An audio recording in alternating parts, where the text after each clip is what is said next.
scrub the spot, get the club to pop. When I come up with the crop, gotta love it or not. I'm hot from the hop to the scrub the spot, get the club to pop.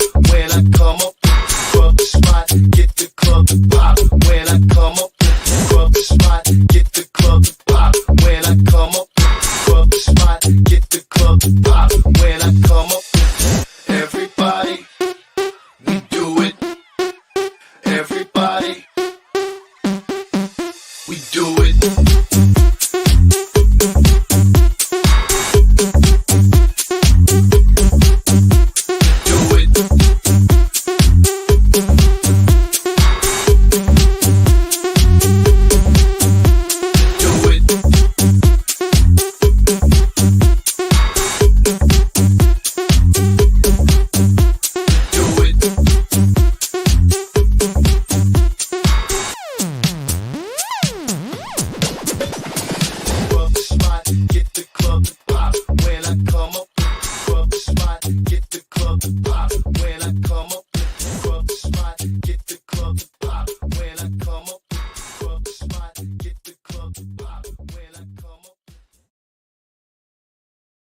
I ain't even gonna lie. I'm not even prepared right now. Not even a little bit.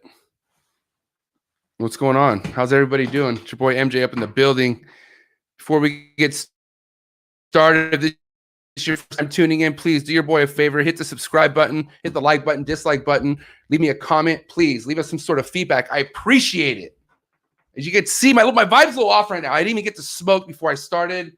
I'm gonna get high as shit right now. I'm not even worried about it, man. But what's good, everybody? Top of the morning. I am excited for this morning's episode. Got a girl up in the building. I'm excited. So before we get started, you guys know what the deal is. For the freshest and bestest rodents delivered to your doorstep, that's at coldbloodedcafe.com. www.coldbloodedcafe.com. $30 flat rate shipping delivered to your doorstep anywhere from the day pink wrap. God, Jesus. Day one pink wrap. Pink.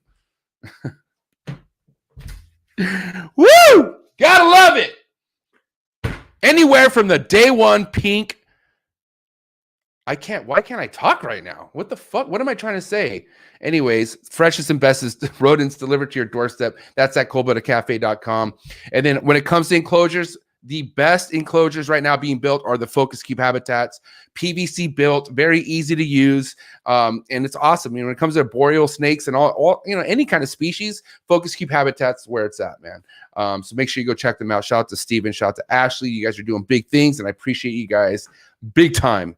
Let's see. Then we got Sim Containers up in the building, man. Shout out to Alex and John over at Sim Containers, designing revolutionary stuff for the reptile keeping world. I'm telling you right now, you got eggs. They should be inside of a sim box. You have a lot less chance of having to worry about humidity or any of that kind of stuff when your eggs are inside of a sim box. I'm telling you right now, a lot of, myself and a lot of people I know use sim boxes, and that's where it's at. So shout out to Sim Containers. And then shout out to Jesse, Freedom Breeder, the whole crew over there doing big things. I appreciate you guys so much. If you have a stainless steel Freedom Breeder rack, pat yourself on the back. You are on that level. I'm telling you, anywhere from rat breeding to, reptile keeping, Freedom Breeders. That's the real deal right there. And then you know what I'm talking about, man. The big dog who supports the trap 110%. It's my boy, Miguel Garcia, always evolving pythons. Make sure you guys go follow him. Go see what he has going on. He has such a big season that's about to crack off this year. So make sure you guys are on top of it. If you are looking to invest and you are looking to elevate that ball python game, go follow my man's Miguel, always evolving pythons. All right, man. Shit. What's up with the early birds? Early birds looks like it's cracking off. Of course, we have a Canadian in the house, so I could always expect the early birds to be jumping off, man. But let's see who's up in the building right now. They go, homie Benny. What's up, Benny? Reptile Keep up in the building. Patreon Savage right there. Thanks for being here. I appreciate you so much. Another Patreon homie right here, Kevin. Forest Pythons Bateman. What is good? HB Reptiles. Let's go get this homie here. I think no, I can't remember. Was it you trying to get to 2K? I can't remember, but let's get this guy to 2K if he's not there anyways. PD's Reptiles. What is good? The homie Wiz Constrictor. What is good, Wiz? Wizzy Wiz. Dude, I'm really happy that GHI Hypo Girl is at 1,400 grams, bro. That's heavy. Damn. 2019 production. That's a big girl, bro. Proud. Keep that girl eating. Love it. Rads, Pythons, and Mo. What is good? How you doing? Dylan McNeil. I haven't said that name in a while. How you doing, Dylan McNeil? Glad you're here. Mindy Boyer, what's up, homegirl? Another trap soldier up in the building. Thank you so much. Now, real quick, guys, I will say again, if you want to support this channel further than a subscription, if you want to see what jumps off when it comes to trap business, trap university type sessions on Sundays, Sundays is strictly for the Patreon family. I do some special stuff every Sunday. So if you want to come on board and see what that's all about, you want to join the Patreon familia, go down to the link below. Hit the Patreon link right there and join the Patreon family. Bunch of different membership levels to join. I don't care what you join anything and just jump in on us, jump in on our sessions and see what's good, man. You never know what I'm going to bring to the table. So I do want to say I appreciate all my Patreon members out there. You guys are amazing. Another Patreon member that I love so much is my boy Harry. Harry's actually the G who actually referred me to Mereyehia, and I was like, okay, that's what's up. And I was like, whoa, sick, fire, I love it. So thanks, Harry, for facilitating this one. The homie Harry up in the building. What's up, Tom? Tom up in the building. How are you doing? Your homegirl Lily. What's up, Lily? Thanks for being here. Pez Pythons, how are you? Runyon. I hope I say that. Runyon. Reptiles, how you doing? With Peter, what is good? What's that on my shoe? That is on, bro. I can't help you with that. Savage Beauty Exotics, how you doing, man? You guys are all here. I'm excited, okay, because I have not had a female on the show that I don't know in a long time. I've had Dez on the show, but I know Dez really well, you know. So, you know me, man. The trap's all about trying to get that new talent onto the show. We want to learn more, and if it's from Canada, I'm Canada. So here we have this morning Mereyehia Taylor, my Kryptonite ball pythons in the building. How are you? I am great. How are you? I'm doing great. You want to do me a favor? I should have asked you this before we went live. You want to do me a favor? Sure. Turn your phone sideways. Okay. Like, yeah. Just unlock it. There it is. That help? Okay. Cool. Sweet. I'm not too low now? No, you're good. You're good. You're good. Okay. How are you, Mereyehia? I'm great. Just loving the weather right now. Finally in Canada, it's warming up. You know, I'm going to be outside all the time. Well, okay. So for a lot of people who don't know what your affiliation is with the reptiles and where you're located, just kind of give us a little background as far as like what your involvement is with reptile keeping and where you're located and all that good stuff. So I started collecting ball pythons in 2017. Well, actually the tail end of 2017, and it just progressively got addicting. And I am located in Ontario, Canada. I know that there's a few fellow Canadians that are going to be tuning in as per their messages before this live, so hello to you. Yeah, I mostly keep ball pythons. I have some spiny tail iguanas. I have a cane toad. I have woma pythons. I would like to get into different species, maybe gargoyle geckos, lace monitor, because I'm jealous over here. Yeah, would be awesome. Yeah, I like keeping everything and anything. I have about 50 ball pythons. It kind of fluctuates. GHI is my main passion. Hey, I like Love you. GHI. I like you. All right. Cool. Let me write that down. Talk about GHI later. All right, cool. So I could talk about that for hours. Fuck yeah. So what year was it when the ball python obsession, because you're at 50 right now, but obviously you pictured this in your head, as we all do sometimes, right? Because at some point we obviously want more, and we picture what more we could put on our plate. So at what point in all this, and if you give me the year or how old you were, whatever, when you started masterminding this and like, all right, I need to make this a business or make this a brand? So I used to breed bearded dragons back in like 2012, 2013, and I was never allowed to have snakes with the people I lived with, and they were fearful. And then eventually it just kind of got pushed back because I always wanted snakes. And because I had been breeding bearded dragons, I was like, you know what, that's something that would be really cool to breed snakes, whether it be corn snakes or ball pythons in the future.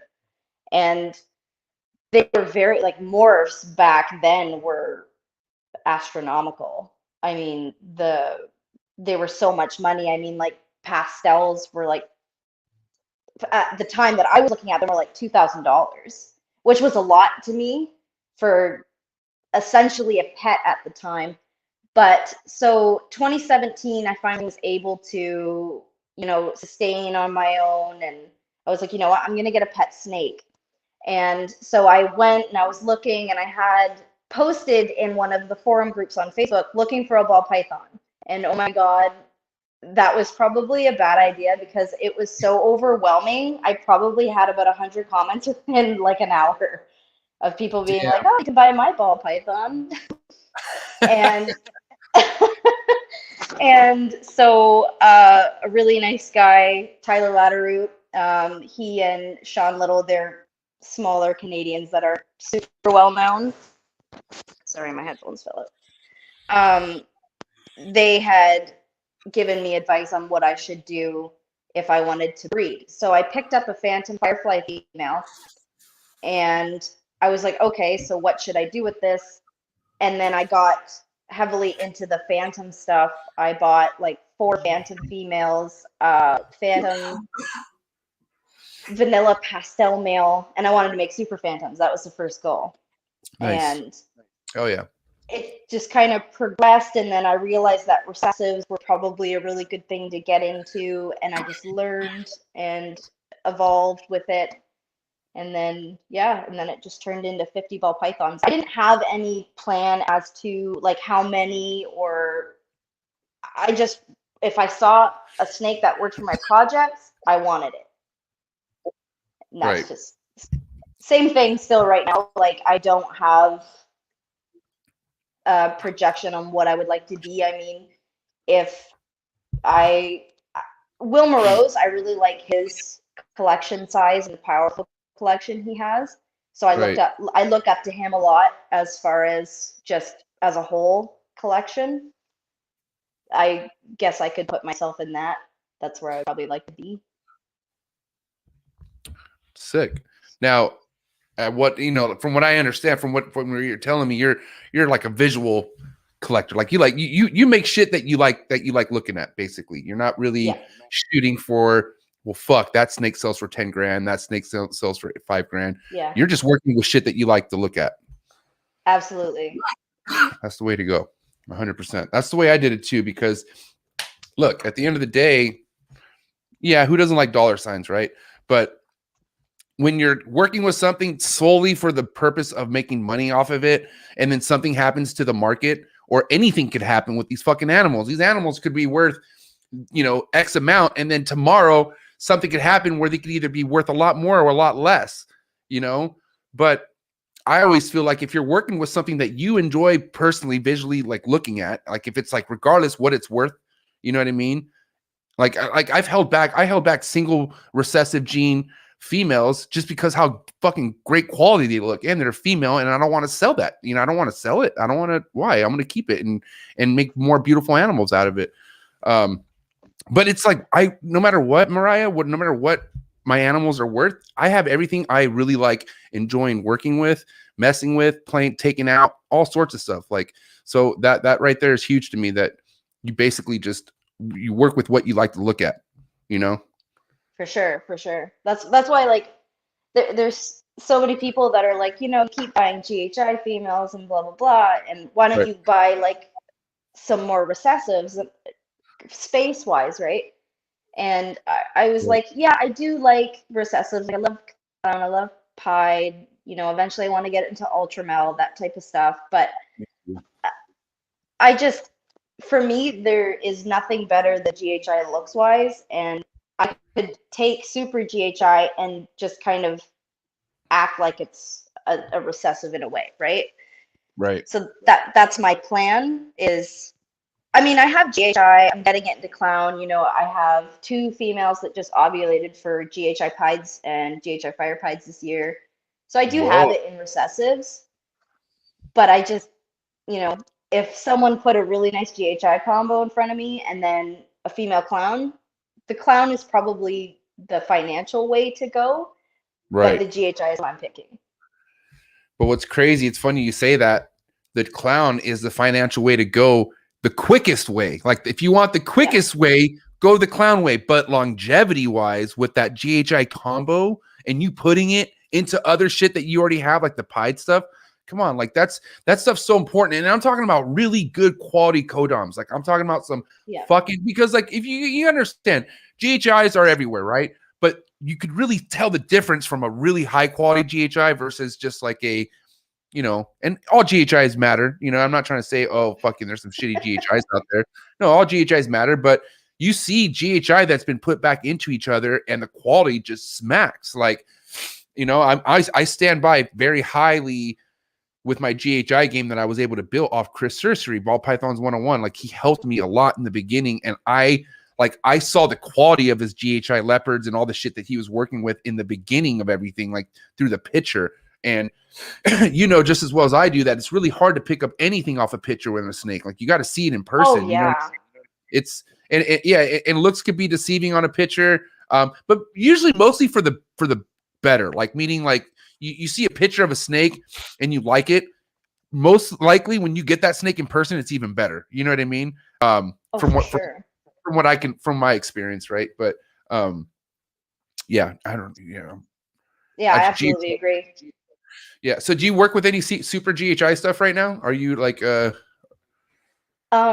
actually have, I'm not even sure what day of the year we're at. I think it's April 2nd or April 3rd. We're in April. Yeah. So April 7th, I have, this is actually a split clutch with, I don't know if you've heard of him, Nathan Dial. He's a fellow Canadian. He works with a lot of Ultramel. If you don't follow him, I recommend that. But, does he go by Nathan Dial? Is that his name, Nathan Dial? It's Sundial Reptiles. Sundial Reptiles. Okay, I'll look into that. Go ahead. Yeah.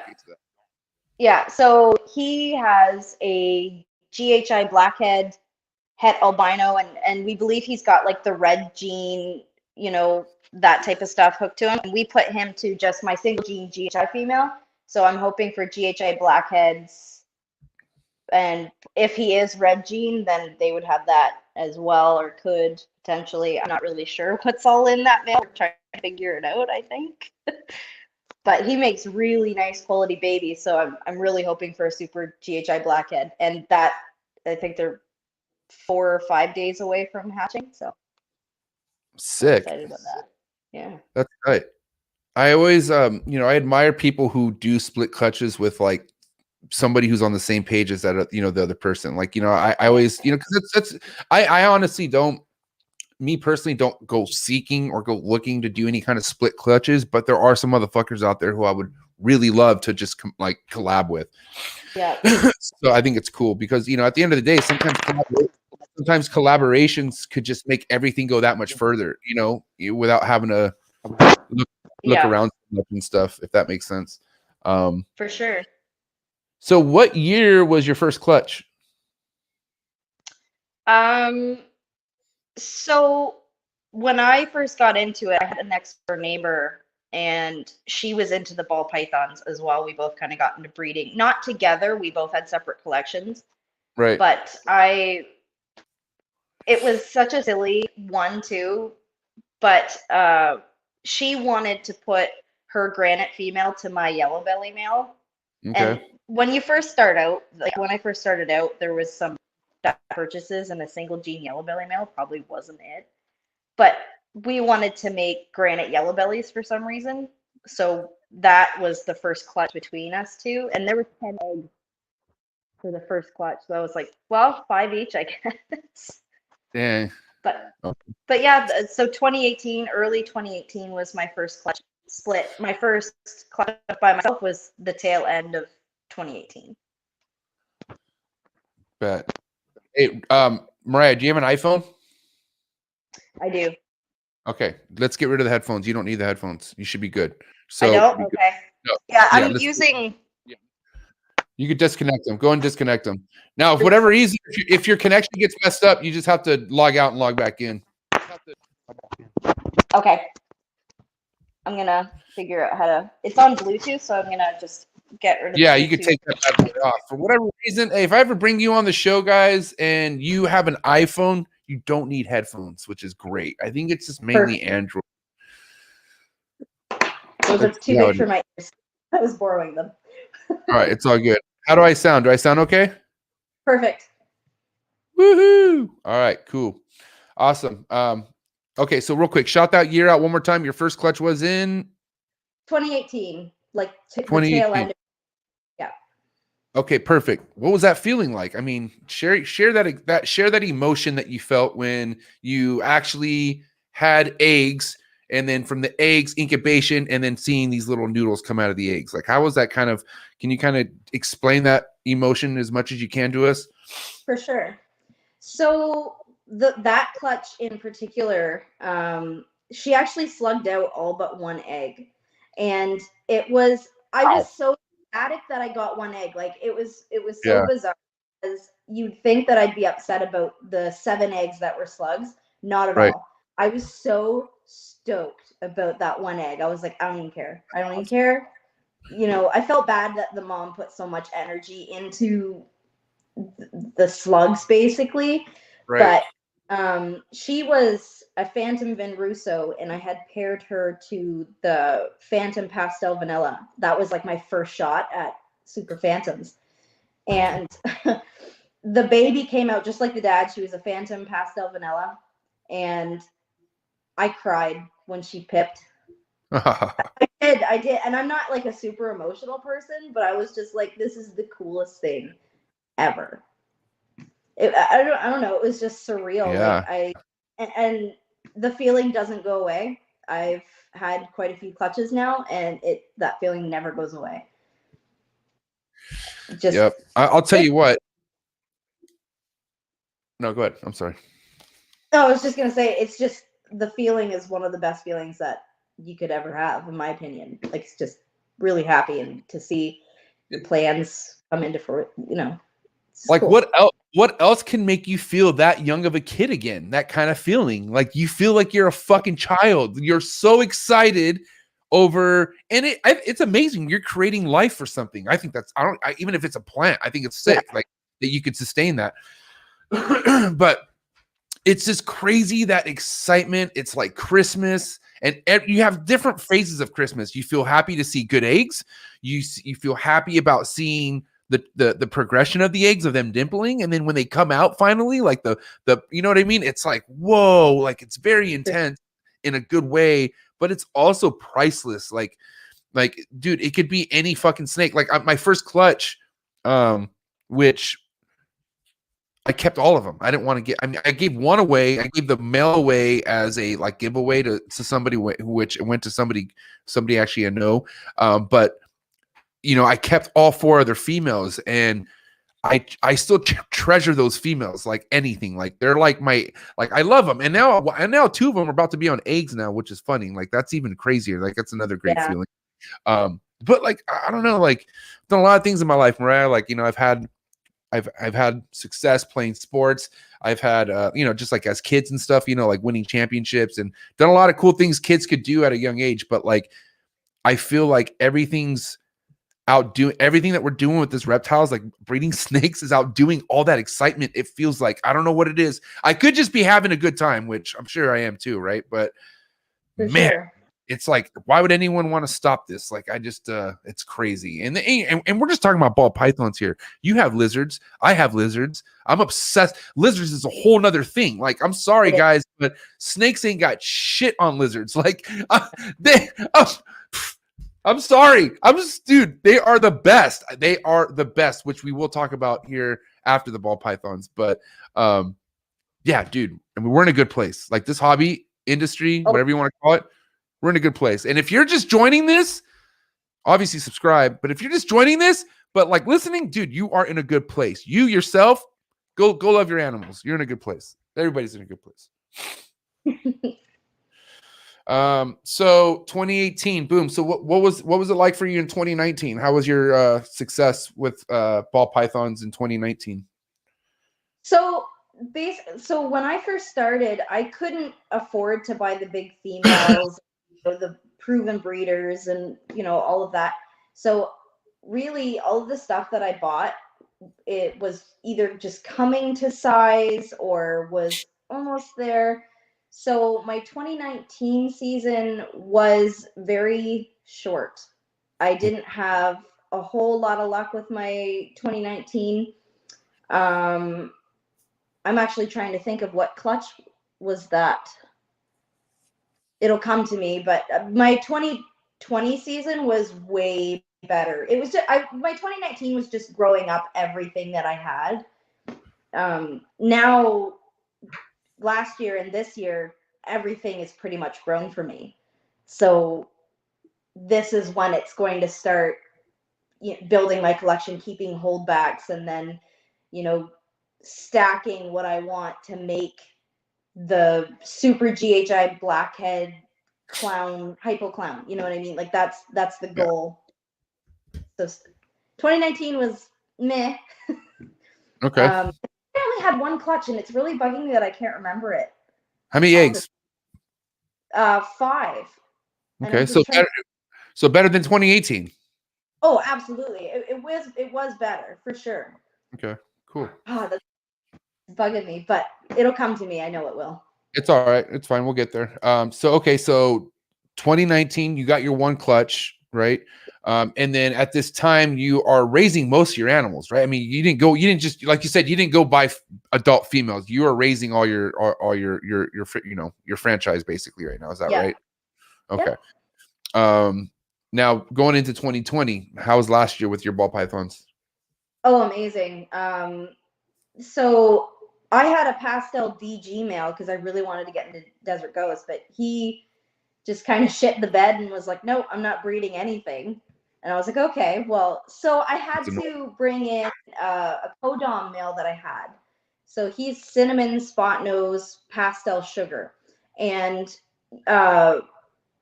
Nicole Loins, from Python Regis, she produced that male.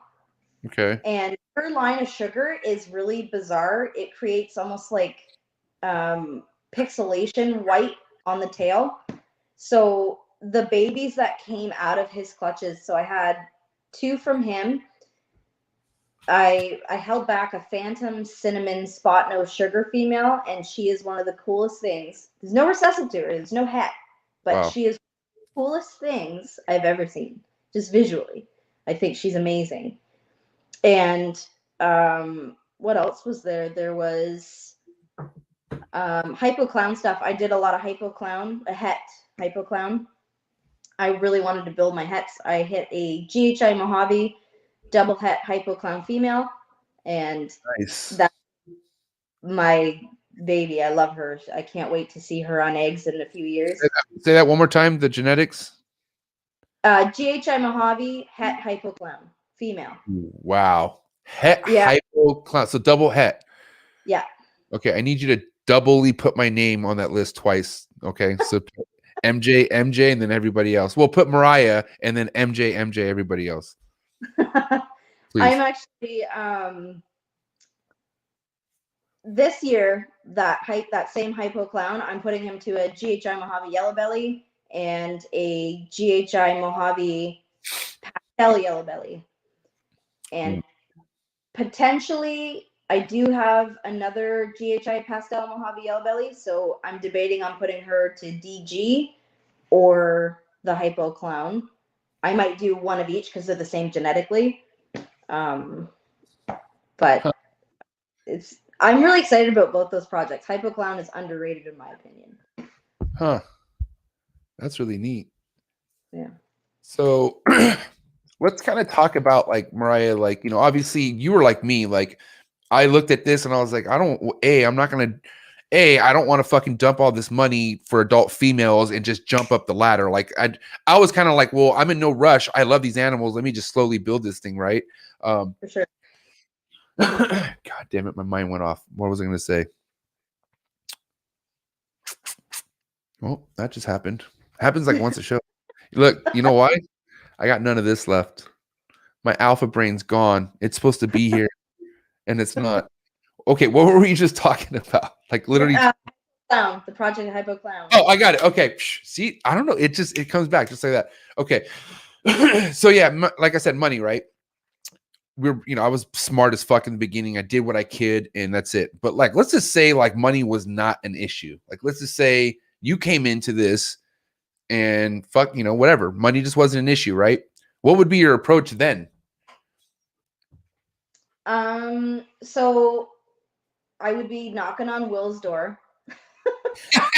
For reals. Oh my God, for reals. Excuse me, sir. I heard that you have some puzzles and some DG and, everything I like. He actually bought a Mojave, I believe it's a GHI Mojave DG female, and I was like, son of a bitch. Yeah. But I would probably get clown pied. I probably would go more deep into the recessives, but I would still have my GHIs into that. I just would be able to do my projects sooner. So, end goal, like I said, super GHI blackhead hypo clown. I would probably be able to find potentially Jeez. maybe an adult GHI hypo clown if money wasn't an issue, and then that way I could get blackhead into it and just a lot quicker. I would do it the same way, just I would buy a head.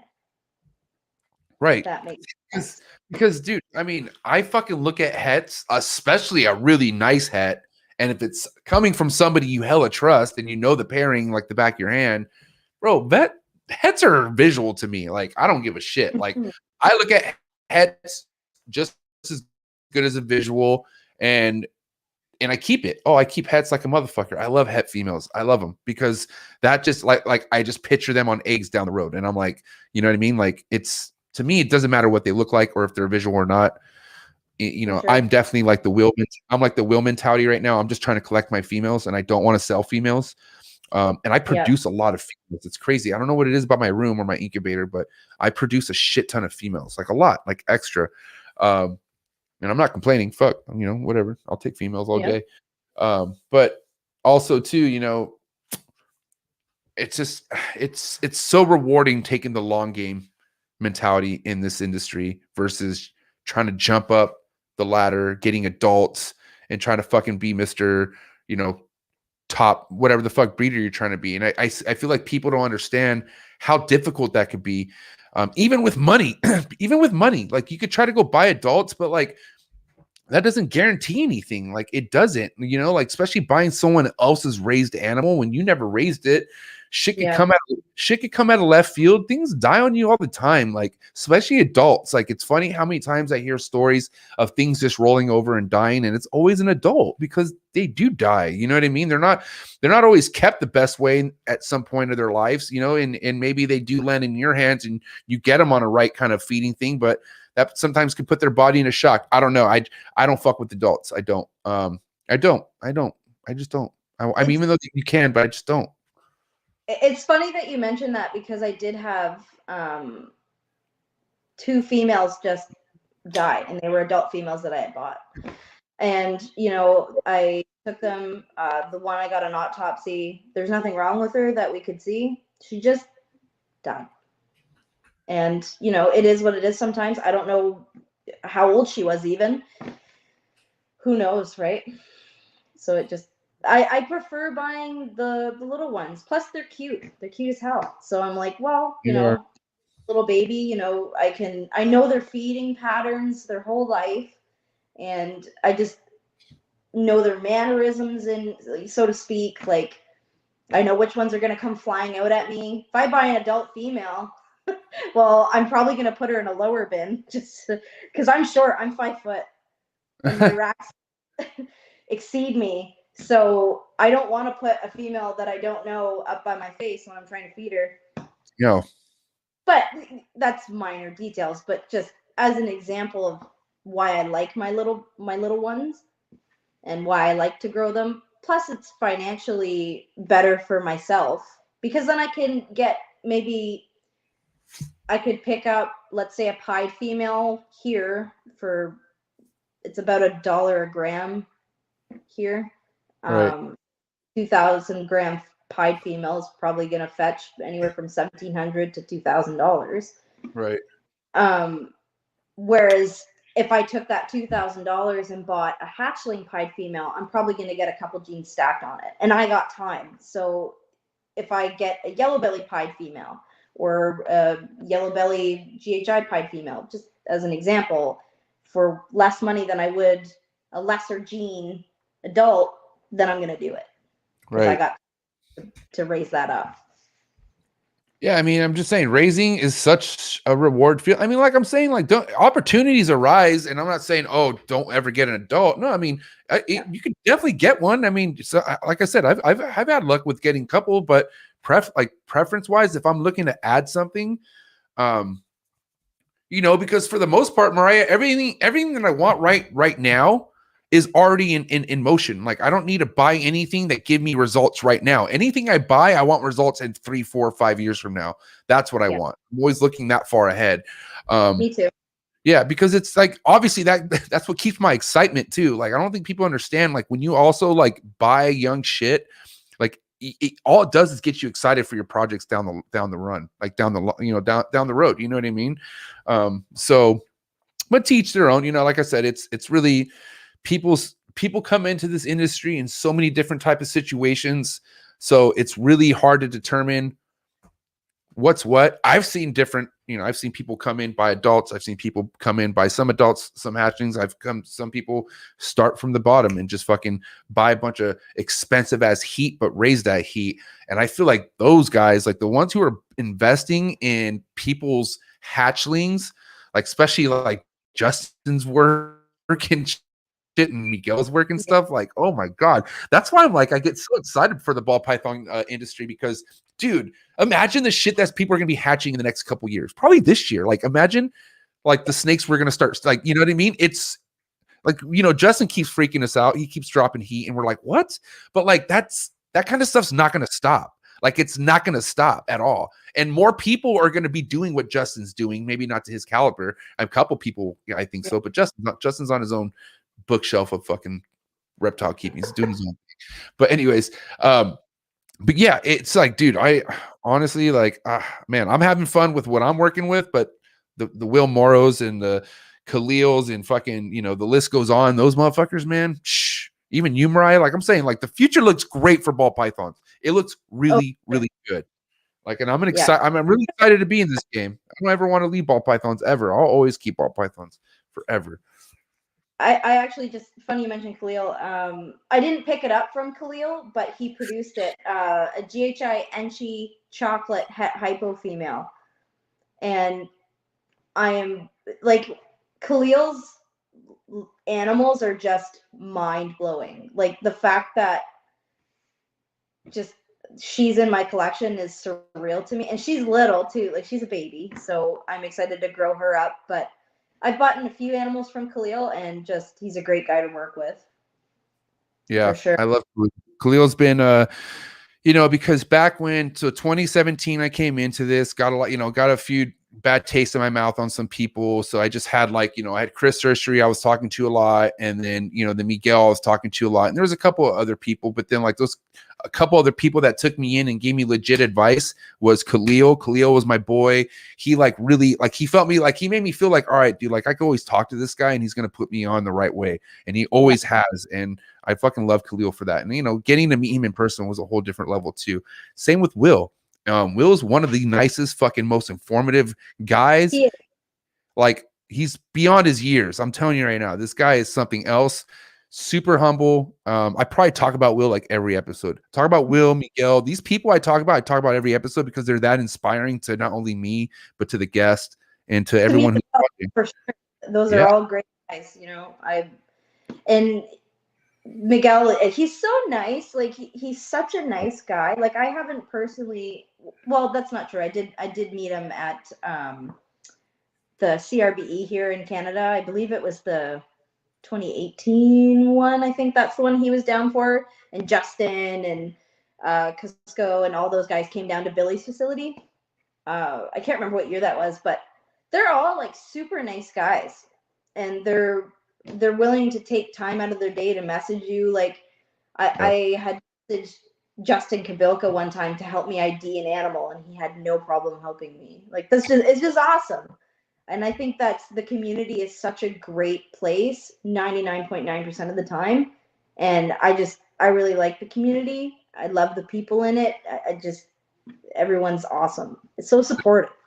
There's so much. The way you're talking about it just reminds me how much more good there is than bad. Like, there's so much more good in this hobby, and I feel like the bad is just like, unfortunately, there are people who love it when bad stuff happens, and they're the ones that put that shit on a pedestal. But what you're talking about outweighs all that shit all the time. Oh, And for sure.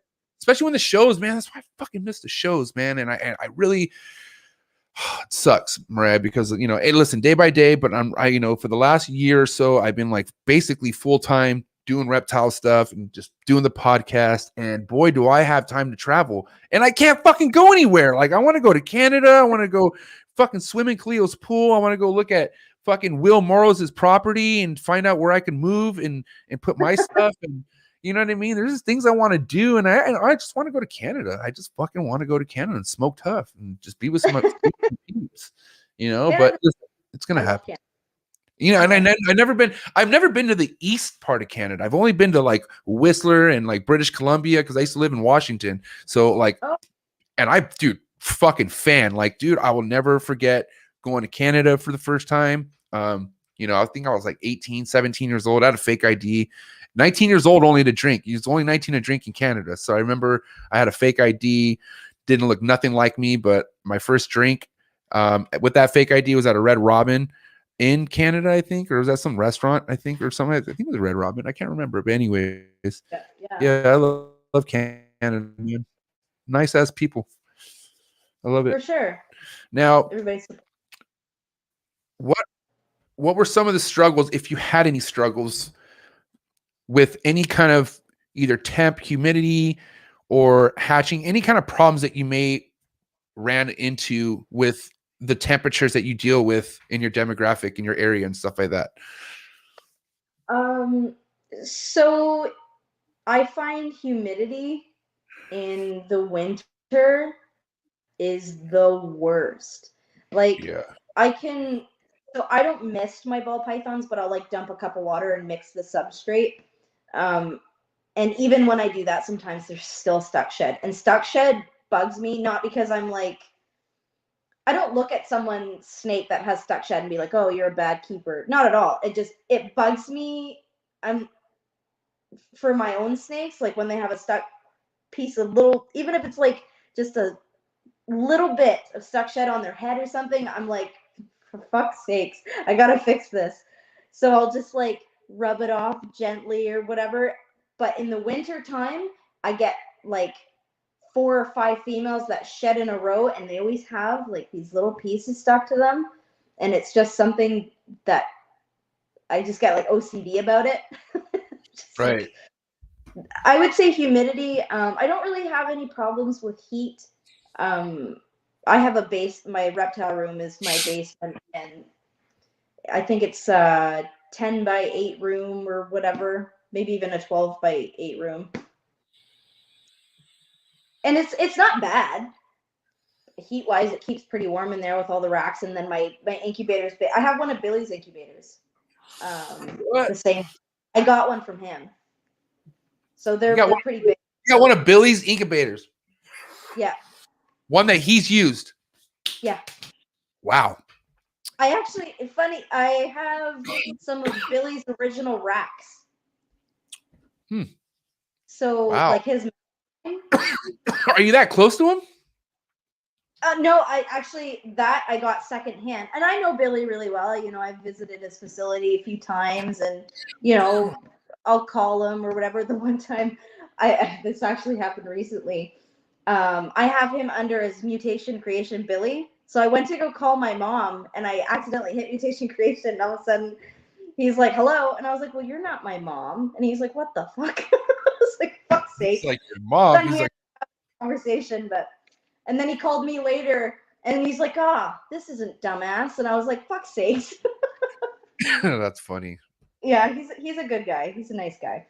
Oh, shit. I'll never forget. First time Billy called me, I was really, really shocked. I was like, he wants my number. And he called me, and we talked about something. I forget what it was, but man, yeah, I had like, we talked for like 45 minutes and I was like, man, that's when I was like, cause you got to understand, like the way some people made me feel getting into this in the beginning just made me feel like a lot of people are just untouchable, not untouchable, but they just don't want to fuck with you. Like, they're just like, they're, cause you got to understand, you look, okay, you come in this and you want to do big things. And then you look at somebody like Billy, Justin, Miguel, or, shit, back then Miguel was like on it. I knew Miguel was doing big things, but he wasn't like out there, but Yeah.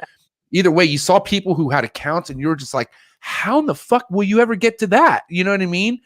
And you kind of maybe mind fuck yourself because you just think why do they want to talk to me? Like, I have 4 snakes. Like, what the fuck? Like, you know what I mean? Why do they want, and like Billy still gave me the time of day. Miguel still gave me the time of day. Justin still gave me the time of day. Brian Barczyk gave me the time of day. Like, motherfuckers who just don't need to give anyone the time of day, because at the end of the day, these people have been putting in work for years. And there are some cocky ass motherfuckers that come into this and they get a little success and they think they're the shit, but they haven't put in that much work. Like, I'm not gonna lie, I'm a confident motherfucker, but I don't brag that I've had clutches and all that shit because I don't feel like I'm on that level ever. And I don't feel like you should ever brag about what your production is, because you're not, it's the animals doing the work. Like, yeah, it is great. It is great. Don't get me wrong. You should, you did do something, but bragging, you let your animals brag for you. You don't need to brag shit. I just feel like personally, but like, Sure. I felt like that kind of feeling, like, going from, wow, man, these guys will never talk to me, to talking to them. Yeah. That only inspired MJ. That only made me be like, I'm going to go hard as fuck. And I kept talking to these people. Like, it wasn't something where I just talked to them once and kept it moving. Like, I kept in contact. Once I knew I was talking to them, I always kept in contact with them and learned as much as I can. And that's how you network. That's how you build things, For sure. I think that's such an important thing. Like, this day and age, like, social media is really important, I think, for your business as a whole. When I first, I started an Instagram just and I think I had like 4, maybe 5 snakes at the time that I started my Instagram, and then it just kind of built from there. And I'm really grateful for the following that I have and the supporters that I have, because now that I'm producing and everyone's kind of followed my journey from being kind of just a keeper to a breeder, because I'm having an easier time selling an animal, for one, because I have a lot of people that are like, what, I really want an animal from you. I've watched you forever. I really like your personality. I think you're a great person, blah, blah, blah. And it's helped me just build my business as a whole, having a social media following and, talking to people, taking the time out of my day to answer messages. And, you have a large following too on your Instagram. I mean, so I'm sure you get messages, and sometimes if you're doing something, it's hard to, like, I probably get about 30 messages a day, which isn't a whole lot, but it is a lot when I'm doing something, and I try to message everyone. Hey, And I Mereyehia, think that, can I pause you real quick? yep. All right, because this is a great topic and we're going to talk more, but I will easily take this shit to Patreon page if we do not get these likes up, okay? Because Mereyehia is fucking epic. You guys need to show some fucking respect. It does not cost anything to hit a like button. Even a dislike, it just better add up. We better get to at least 60 likes in the next 10 minutes, or this shit done. We take it to Patreon page where those motherfuckers deserve all the heat. And yeah, anyways, keep going. I'm sorry, Mereyehia. That's okay. But yeah, I think that it's important to build your social media, whether it be Facebook, whether it be Instagram, whether it be, it helps people know who you are too. So if someone wants to buy a $2,000 animal from you, they can look back at your page and be like, okay, this is what she's produced, this is what she's bought, this is who she's bought from, this is who she's connected with. And I think it makes people comfortable for a larger purchase. It gets to people to know who you are within, just scrolling your page. Whereas, like, if someone I didn't know was selling a really nice animal that I wanted, but they have like 200 followers, they don't have a whole lot of pictures up, they kind of seem maybe sketchy, I don't know who they are, Right. I'd be less spend that money unless someone like vouch for them. You know what I mean? It's just something like my thought. Like if like you said, a het. You know, if you know the breeder, you trust the breeder, you're more inclined to buy that animal from them. Support that breeder. Right. Support that breeder. Yeah, I agree. Now let me ask you this, Mereyehia, because it's the reason why I was like, okay, this is a good topic, but these likes better go up. Is that getting messages, getting people who want, you know, to get, because they look at you, they look at your account, and they look at you're like, okay, wow, this girl's obviously doing something, right? But like, how much of that stuff was a waste of your time? Like you being a girl, like being a female, like do you get a lot of bullshit? Like do you have to deal with a lot of like? I mean, for me, like if it's anything reptile related, or if someone just has a genuine question for me, or just, you know, to hype me up, sometimes I just get messages, you know, I love your account, blah blah blah, you're so awesome, blah blah blah. You know, I get those messages too. Love those. I love the questions. I don't mind. No question's a stupid question. If you have a question, obviously you need it answered. I do get a lot of, well, today I got a request for a foot picture from someone like this. So there are some messages that I'm just like, what? But then it's just water off a duck's back. I just move on, right? But yeah, I don't think every day I get those type of messages, but often, especially if I drop the question box, like ask me a question. I'm like, so I just have to scroll. People are like, "Wow, well, you only posted like 3 of them." I'm like, I could only post 3 of them. Like some of the questions, I just I'm not, I'm not about that life. But yeah, That's so weird. I feel so.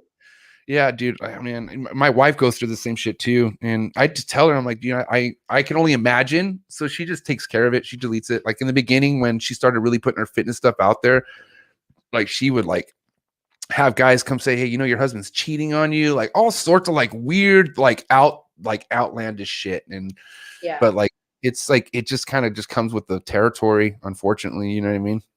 it does. And like as far as that only comes from like burner accounts, or I don't ever get that from fellow breeders.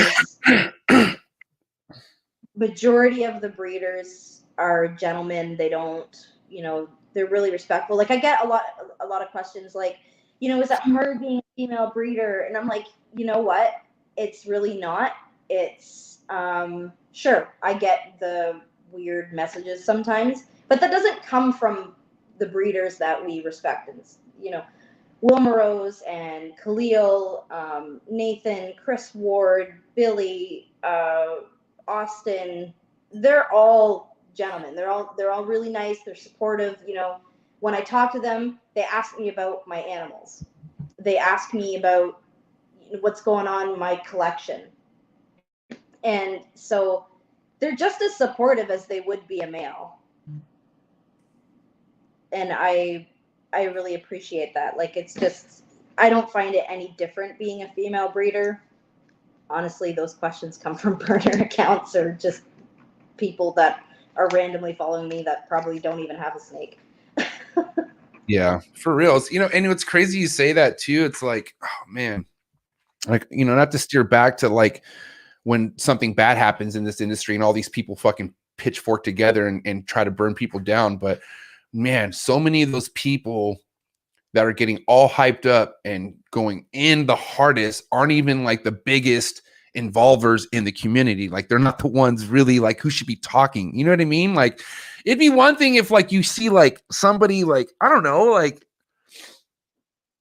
you know, I don't know, like somebody like with a bigger credibility to their breeding establishment who goes in talking shit. But when do you ever see that? Like you don't. Like it's always these fucking unknown people just stirring up shit and getting other people, you know, I'm just saying, but like it's such a good point what you just said, because a lot of, like you said, a lot of these people probably don't even own snake, or they own a snake, but they just they like the drama, you know what I mean? But no matter what you do, it's there, you know, but I feel like, you know, being a girl, you know, being a woman, you know, I'm sure because I see it with my wife. I see what she goes through. I'm just saying, like, I'm sure there's a lot of bullshit you have to deal with.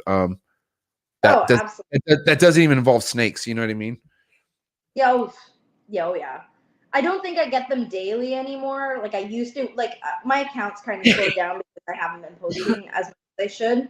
I'm just kind of at a following that I'm just comfortable with, and I haven't really tried to grow it further from here. Just because I'm just really content where I am.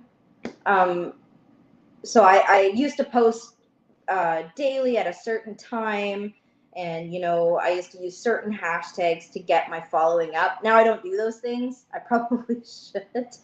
But when my account was growing, it was just crazy on the people that would message me and send me weird stuff. It's not as bad anymore, but it used to be. So, okay, now where you at with the people? Like, do you have a community of people that you like to kind of like mentor? Like, is there people that you talk to like in a group chat? Heads up. Ooh, hold on. Smoke in the den.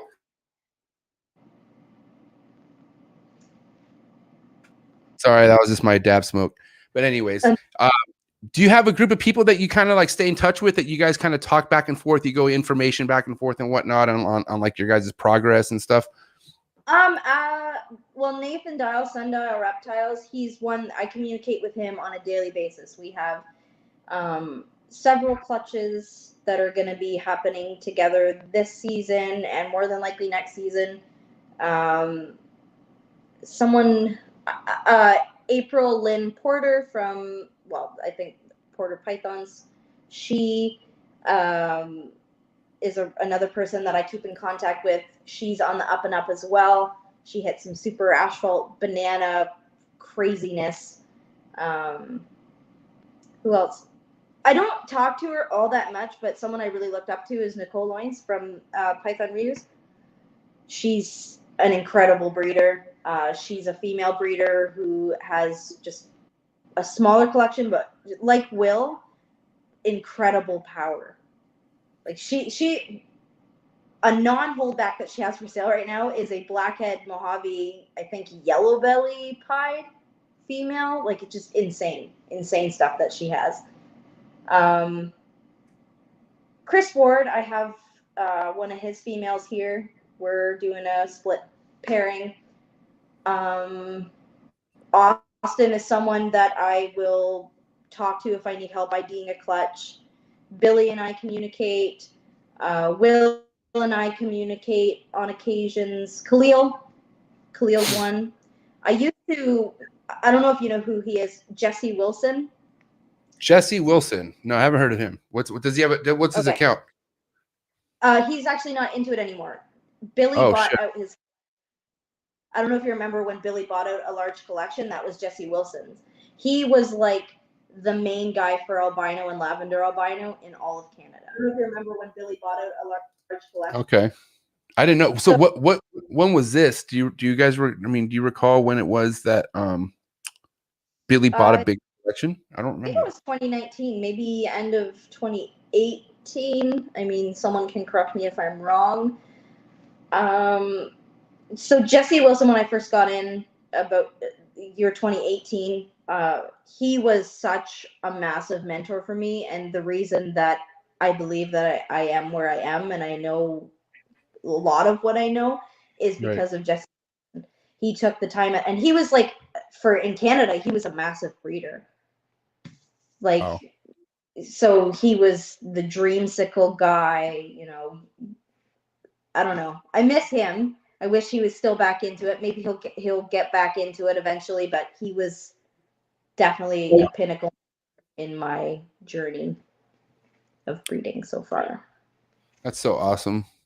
Another reason why I appreciate this podcast game so much is because I've got to meet people who are just so not involved in the social media side of things, but they keep some amazing stuff, and they've always kept amazing stuff. Because also too, man, like with this, like these genetics, I can't really think of any off the top of my head because there's so many, but with these genetics that you see and you're like, wow, that's amazing. Where'd that come from? A lot of these have been around already. Like they've been around for a minute. That's why it's like, it's just so like, it's so surprising on how nonstop, always evolving, learning the ball python fucking game is. Like, you're never going to be a know-it in the ball python game. You could be like, you could know a shit ton, but bro, like it's impossible to be a know-it-all in this thing. There's too many things. We don't have brain capacity. Oh, for sure. I learn something new every day. You know, Right. see what Will just posted about the breeder who takes eggshell and makes it like tape on Will's I saw story. that. Okay, so I thought who's that? that was God, what was his name? Jesse? Um, Because I just saw that video. Will Morose posted it, but it Yeah, was, I saw it with the guy, and it was like he had actual pieces of the egg skin in water, right? And he used it to patch up the egg, right? Pretty much, right? Yeah, I'm trying to think of who Will was with. He was touring someone's place, but I'll have to look at it after again who it was. But I thought that was so cool, and I was like, wow, that's something that I'm probably going to implement to my own animals. I thought that was just a really cool tip. And Billy, his little divots that he learned, right, that got passed on to myself, and then I have helped other people with clutches, and they do that too now. So it's like, and I think that Billy said he learned that from Justin. So can you explain that? Can you explain the divots? What do you mean by that? So in like vermiculite, when he cuts the eggs and he creates like a little divot in the vermiculite so that the egg doesn't roll. It's so simple, but it's just something that now got it. Yeah, I recall that. Yeah. So it's just funny how that knowledge has been passed down from Justin to Billy to me, and the people that I've talked to and what helped them with their first clutches and stuff. It's just, I don't know, it's just really cool how knowledge just get passed on like that. And it's such a simple thing. Like, that is so simple, but it helps a lot. So your eggs don't roll when you're moving the bin. Right. No, yeah. I mean, any kind of little step like that is so crucial just to, eliminate any kind of risk. You know what I mean? Because dude, the most freak, why do I keep saying outlandish? I haven't even said that word in like forever, but the most craziest stuff could just happen. Like, including an egg rolling or something just wild and bizarre. So, you know what I mean? For sure.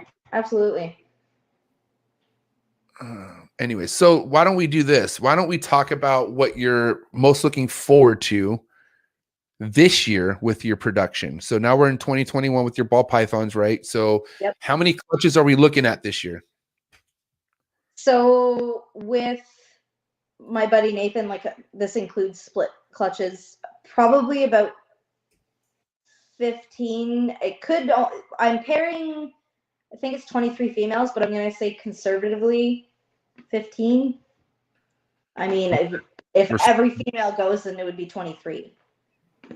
Odds of that happening, probably not every female that I have is going to go, but if I get 15 clutches, I'd be over the moon. And I am really excited because my females just ovulated, my fire het pied and my pied female.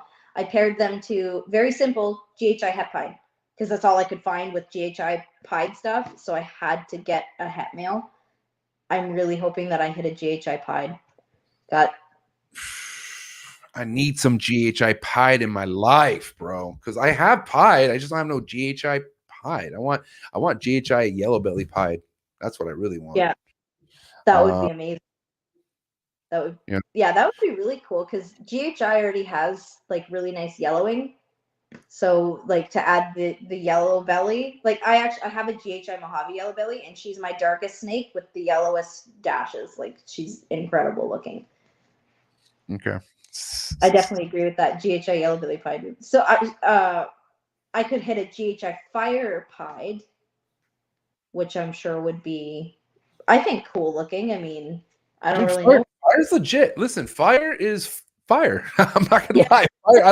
I don't, listen, at the end of the day, sometimes I remember when I first started getting fire, because I was getting combos with fire in it, and I was like, well, that's cool. Like, what's it really gonna do for me? And it's actually been coming through for me really, really well. It's like, Yeah. It really stands out, helps with GHI. Like, fire is fire. I like fire. I fuck with It's it. an enhancing type of like it enhances color, and I think it's really cool. I mean, I'm not shooting for any super form, but even the super form of like super fire, I think is a really pretty snake in itself. Just visually is a really pretty snake. Yeah. You got any super fire stuff? No, I don't. If there was a female that came along, I'd probably pick it up just because I think they look cool. But I don't have. I don't really shoot for anything like that. I don't. I had some issues because I picked up too many males with bell genes in them, and a lot of my females have they're GHI, so they got GHI Mojave or GHI lesser. Right. So I had to females, and I was like, I can't buy any more. I told my friend, I'm like, just kick me if I buy another Mojave or lesser or something. Gotta stop doing that. But I like Mojave. I think it pairs really well with the dark stuff, so it's hard to. Yeah. It's hard to say no. I don't think if it wasn't for GHI Mojave, there's no way I'd be loving Mojave this much. I'll tell you that right now. Like, yeah. Oh, I agree. And even Blackhead Mojave is really pretty too. It's a really nice combination. I need Blackhead. Fuck, I need some. I forgot about that. So Billy and I have a split clutch, Blackhead Mojave Het Lavender to a clown. You have a split clutch going with Billy? Yeah. Wow. What are you, like Billy's best friend? What's happening? I don't talk to him even every day. I don't know. He's a really nice guy, and I've asked for a lot of advice from him. So he's just, I don't know. Or like if I text him and I ask him a question, he'll call me instead. But I want to talk to you. Well, I said to him, because my female is Het Lavender and I sold out of the lavender game, nothing against it. It just, I decided to go a different route and I just didn't have the space for all of the recessives. So I kept her back just because she was pretty. So I said to him, like, well, I have this Blackhead Mojave Het Lav female. I said, can you do me a favor this season? Because I know that he wanted more Blackhead stuff too. And obviously he's doing me a favor because he could go buy one if he really wanted to and just keep the whole clutch for himself. But can we put her to a clown pied? Because I want Blackhead Het clown pied, and then they would be 50% Het Lavenders. Okay. I said, but the following year we can take her and we can put her to your dreamsicle stuff or whatever lavender you want. So it's kind of like he scratches my back and then I scratch his back the following year. So I thought that was really nice of him to do. So it's kind of for me to just allow me to have that opportunity and to get into clown pied that way.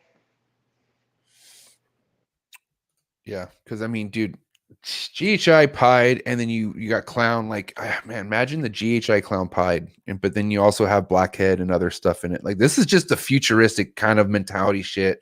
That's not even that far down the road. Like, we're talking the next year or two, we'll be seeing this shit.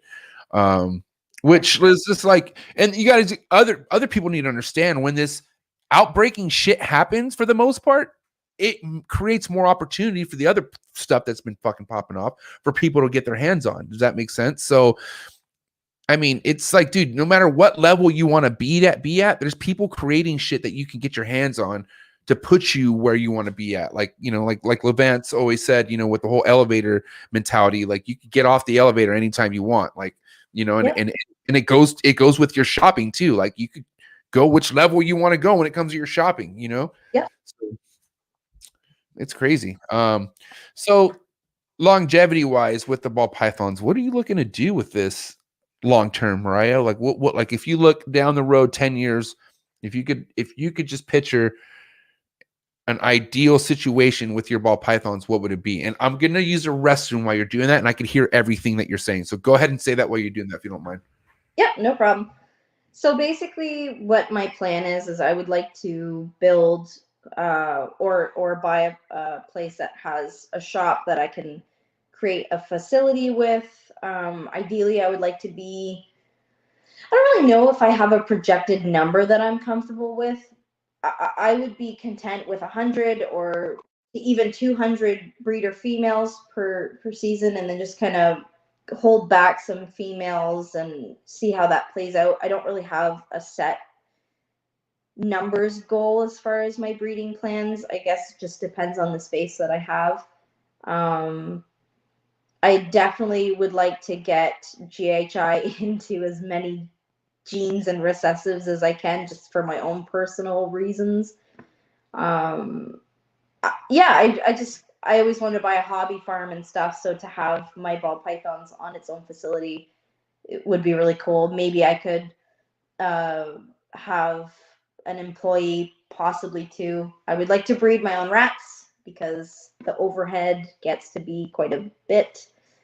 But yeah, I kind of, if you took Billy's idea and just shrunk it, that's it's just, that would be, I guess like Will, right? Like, so I keep going back to Will just because I really like his collection and what he's doing and his genetics. And I didn't really know what puzzle was until he posted some really cool puzzle stuff, and I was like, that's something that I really want to put into GHI. I think that will be so cool to see a GHI puzzle. No idea what it's going to look like, but I think the patterning is going to be like fire with fire because they're so busy. I don't know. I just think it's going to be cool. Oh, I think you're muted. Sorry. Can you hear me now? Can you hear me now? Yep. Now I'll Yes, say I think it's so funny, you know, like, man, that you're like, oh, I keep mentioning Will. Well, dude, I can't help but to bring up Will either. Like, he's always the best example in my head when it comes to fucking bringing shit. You know what I mean? So I don't blame you for that. Wherever Will's at, usually Will's usually tapped in on mornings, Saturday mornings. But anyways, whoever talks to Will today, tell him we said hi. Okay? Jeez. I just, Will's in his facility. I mean, I haven't been there, but just based off pictures, it's kind of where I would like to be. He's got the numbers that I'm comfortable with. I want to be able to sustain the collection more or less by myself. Like, if I have to hire one person to help me out, I'd probably get them to help me out with rats more so than the ball pythons. But I like being able to care for the snakes myself. It's just something that relaxes me, and I really like doing. So whatever that number is, I suppose, whatever my limit is, which I'm not sure yet because I haven't gotten there. But maybe it's 100 females, maybe it's 250. I don't know. So right now you don't breed your own rats, correct? Or you do? I do not. I buy them from Peter Williams. It's a really good guy. Okay. Have you ever worked with rats? Have you ever bred them before? No, I work with rabbits, so I guess it's kind of a similar thing. They smell too much. I don't have anywhere to breed them. I mean, I had considered getting some ASF and just having a drawer of ASF just if I have any picky eater. Right. But as for, I don't really have a desire to breed them currently. I would have to have a separate outbuilding for them away from my house entirely. I bred rats by myself for 2 years in the trap, which I don't recommend. I always say don't recommend. Don't ever breed rats in the same vicinity of your snakes. It's not going to be good. But anyways, I did that for 2 years. And my fucking biggest hell in this industry, my biggest fucking like sweating bullets almost made me want to quit was because of the rats. The rats were fucking insanely smart, chewing their way out of shit. They were just nonstop. But I also loved them too. Like, I started like caring for them. Like, I was like, you know, I was creating these really cute, fucking weird, fluffy coated, like sheep looking rats, and some were naked, and like, I don't know, but they were the cutest little fucking things ever, dude. And I started breeding ASFs too, which are legal here, and I ended up getting rid of them because I don't want that heat. Fucking haters out there. But anyways, I didn't, you know, So, but dude, AFS were so fucking adorable. They're so cute. Some of them are little mean bastards, but for the most part, they're really nice. But if you want to talk about a satisfying feeling after you clean rats and you just have good smelling bedding, like everything's fresh, man, dude, that right there is like, man, and I only had 4 racks. I can only imagine people who fucking clean. I've seen some people fucking I've been to Cold-Blooded Cafe, okay? Cold-Blooded Cafes fucking, they have a warehouse full of rats. Imagine a warehouse full of fucking rats, Mariah, okay? That's overwhelming. Bro, That'd be oh my God. I think they produce 5,000 rats a week or something like that. Like, it's crazy. Yeah, I say that to Peter, my rat guy. I just, mad props to rat breeders. We literally couldn't do it without them. I know some people produce their own, but for people like me who cannot produce their own right now, like, mad props to the rat breeders that do that. I know it's hard work, especially if your bin's fled or, if it gets overheated in your shop. I know that's a big issue sometimes in the summer. Like, people have like a million fans going in their rat shop, but I'm like, mad props to those people who can do that. I don't think I could. But I will tell you this, boy, do I want to get into the rodent game, because obviously everyone. Okay, the more the reptile game grows, the more the rodent game grows, right? Because people always need their rats, right? So there's not enough rodent companies out there, even though there's the best, coldbloodedcafe.com. But I'm just saying, like, dude, rodents are needed all the fucking time. And I always just, if I could have, and I know this is, I know this is a lot easier said than done, but if I could have a team of motherfuckers who are trying to grind and work in this rodent facility, which is hard to do because, like, obviously you can't pay people a fucking salary to clean up rodents. You know what I mean? But who the fuck wants to clean up rodents for pennies? You know what I mean? So you got to find like the ones who are trying to get bought in type of thing. You know what I mean? So I've seen it with I seen what Cold-Blooded Cafe, they worked their ass off to get the team that they have now, and they have a pretty solid team. Steven still does a shit ton of the the legwork. So if anyone out there wants to mentor, or not mentor, but intern at Cold-Blooded Cafe, reach out to Steven, Desiree, even me. I'm dead ass serious. You're looking to go intern at Cold-Blooded Cafe or RepTech, holler at your boy. I got you. But anyways, man, if I could somehow have that, then I'd be down for rodents, Mariah. But it's not fucking. Yeah. It's not a walk in the park, dude. It's so difficult. Like, even if I have a rat that somehow lives through all of my snakes and I have them for a couple days, I'm like, oh God, you stink.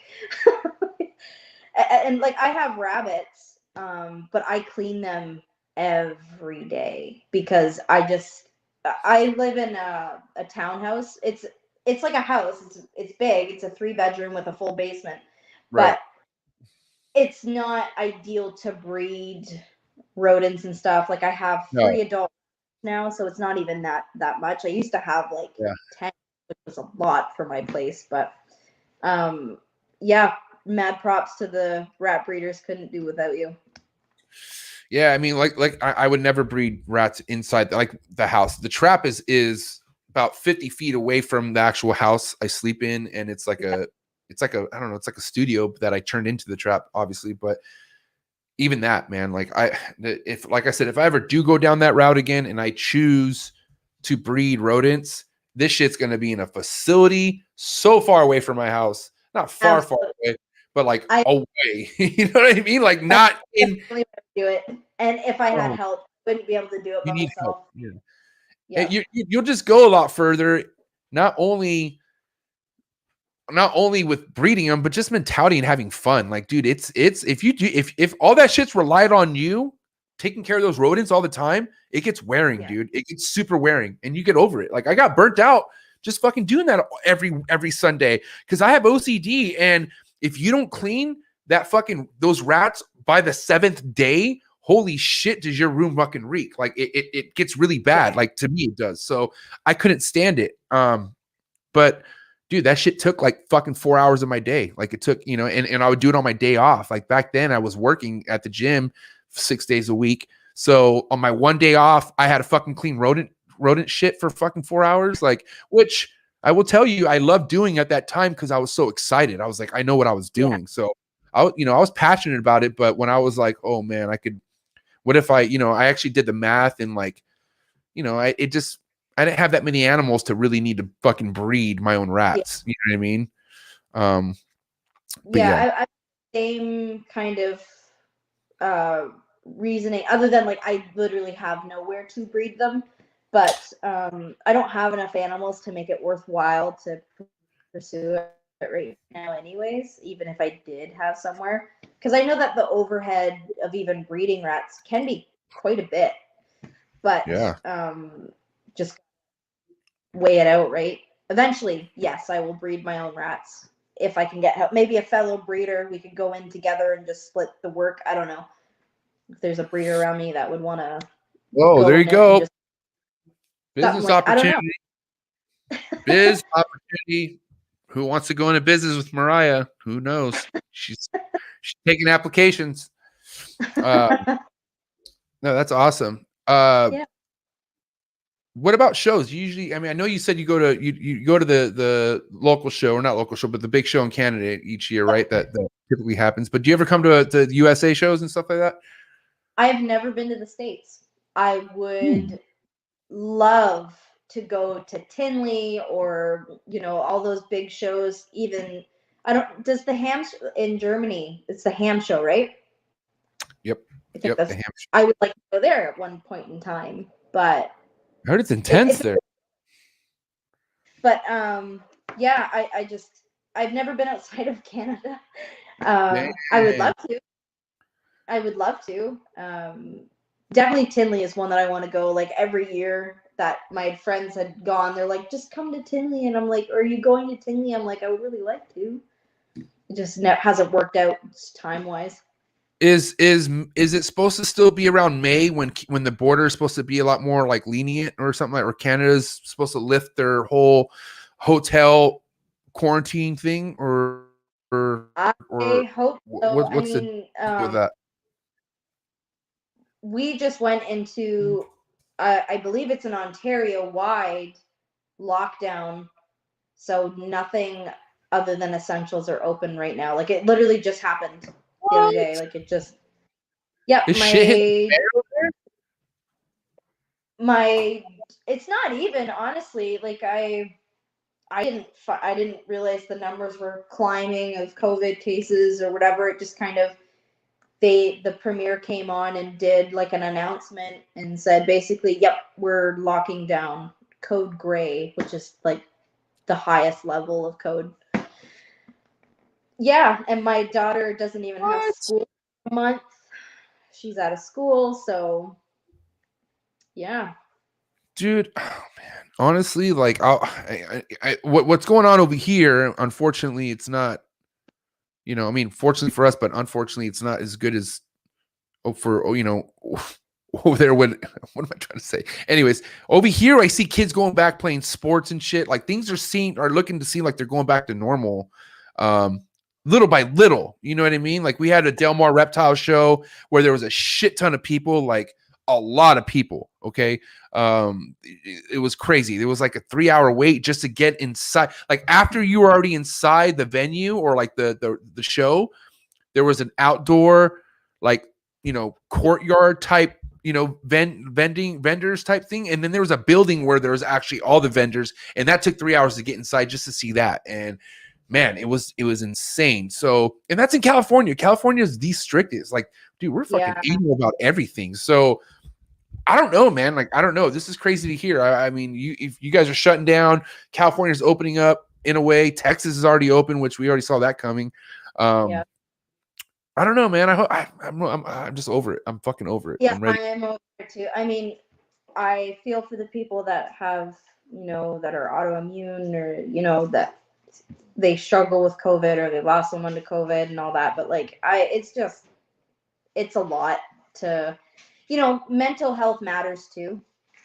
And I think that locking down everything, like I had a hair appointment and I know it's so simple, but like, it's frustrating when you're trying to just do your routine in general, and you're, no, you can't do that, no, you can't do that, no, you can't do that, and like all the small businesses are getting shut down, well, like Walmart and stuff, they're still open, and we see all the little businesses just drowning right now, and it's sad to see. Like I see, you know, for lease or for sale everywhere on buildings now, because they can't get through the pandemic, they can't get through the shutdowns.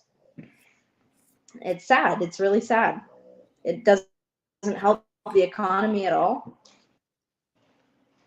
No, it doesn't. But And yeah. that's, you know, I have friends in Canada, like Khalil, who's affected by this shit. And, you know, Yeah. it's just sad. It's just really fucked up, you know, and, you know, not only in Canada, obviously, in a lot of places, America obviously had a lot of fucking small businesses tank. My damn haircut, you know, Ling Lang over here that cut my hair for like 7 years for $12. She's gone.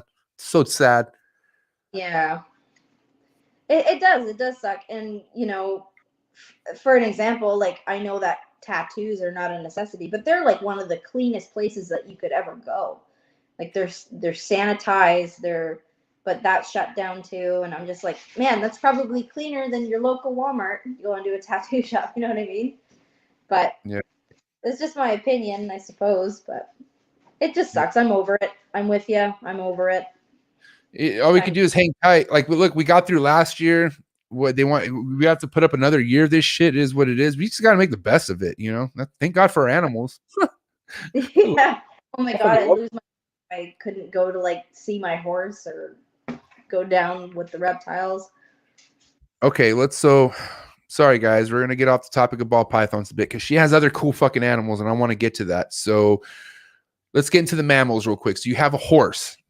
I do. How many horses? I just have one. I did have two, but I just had to move boarding facilities, and it only worked out to keep one. But yeah, I do have a horse. I have a dog. I have rabbits. I think that's it for me for now. Yeah. I'm sorry. I'm used to having more, so I just had to think in my head that, yeah, just rabbits, horse, dog for mammals. Have you been raised with horses, or like are you really comfortable around horses? Oh yeah. I used to train horses for a living, and you know, I used to take horses from auctions that were slaughter bound or horses that were not. It's kind of like rescuing, but I don't like calling it rescuing. But I would take them, I would rehabilitate them, I would train them and give them the best shot at they can at having a good life. You know, you're training them to. It's like a dog, right? If you have a dog that's well mannered, they're probably not going to have luck keeping a family. So I'm making the horse a good citizen, basically, to just have a good life, and because a well-trained horse is probably not going to end up at. Pardon? Horses are just such a beautiful thing, like in general. Like I understand why you would want to work to get these things to just fulfill their lives, because my Aunt Christine has a ranch called the Misfits Ranch, and she has horses that she typically takes show horses that are done doing shows, like they're too old, which a lot of those, and this is fucked up to say, but they go get slaughtered for meat and shit, or like they get like, it's so sad. And these are like fucking $100,000 horses that just because they're done, you know, doing what they once did and they're not worth anything, they kill them. Like it's fucked up. So she has like a ranch of like 10 beautiful fucking old ass horses, and they're fucking gorgeous. And they live on her ranch, and they just fucking they free range all day. And I remember when I go see her house, I've been to her ranch once because she's only been there for like 5 years. But man, I literally sat back and just looked at everything. And that's my dream. Honestly, I would love to have horses someday. Yeah. I just know it's no joke. Like talk about expenses and shit like that. You know what I mean? I'm just guessing. I don't know. I just know horses aren't that cheap. You know what I mean? Like I can flat out, I pay about $500 a month board for my horse. That's just to keep her. That's not vet bills. That's not farrier to trim their feet. And that's typically, I mean, some people do it every 6 weeks. My mare is on a 8-week schedule. So every 8 weeks, I got to dish out $50 just to get her feet trimmed. And then, you know, there's fly spray, which fly spray is like liquid gold, I guess, because that shit's expensive. Like, who decided this? Like, it's just a lot of money. So yeah, whoever fucking, you know, discovered or created fly spray is balling right now, probably. I know. I'm like, you son of a bitch. But like, it's really expensive. But I'm sure there are more expensive hobbies. You know, my mom always argues with me, and she used to be a horse trainer. So my mom, that's how I got into horses. Was I just basically up with them. But she always tells me, she's like, why don't you just sell the horse and just, you know, save up and keep money? And I said, yeah, but then life will be boring. Sure, there's lots of things that I could save money if I wanted to, but no, I would never. Horses are forever going to be a part of my life, forever. I hear I'll you. be an old grandma, feed my horses. That's how I am. Like, you know, I even had homies ask me, like, why do you have alpacas? Like, what's the point? And I'm like, motherfucker, you ain't never had an alpaca.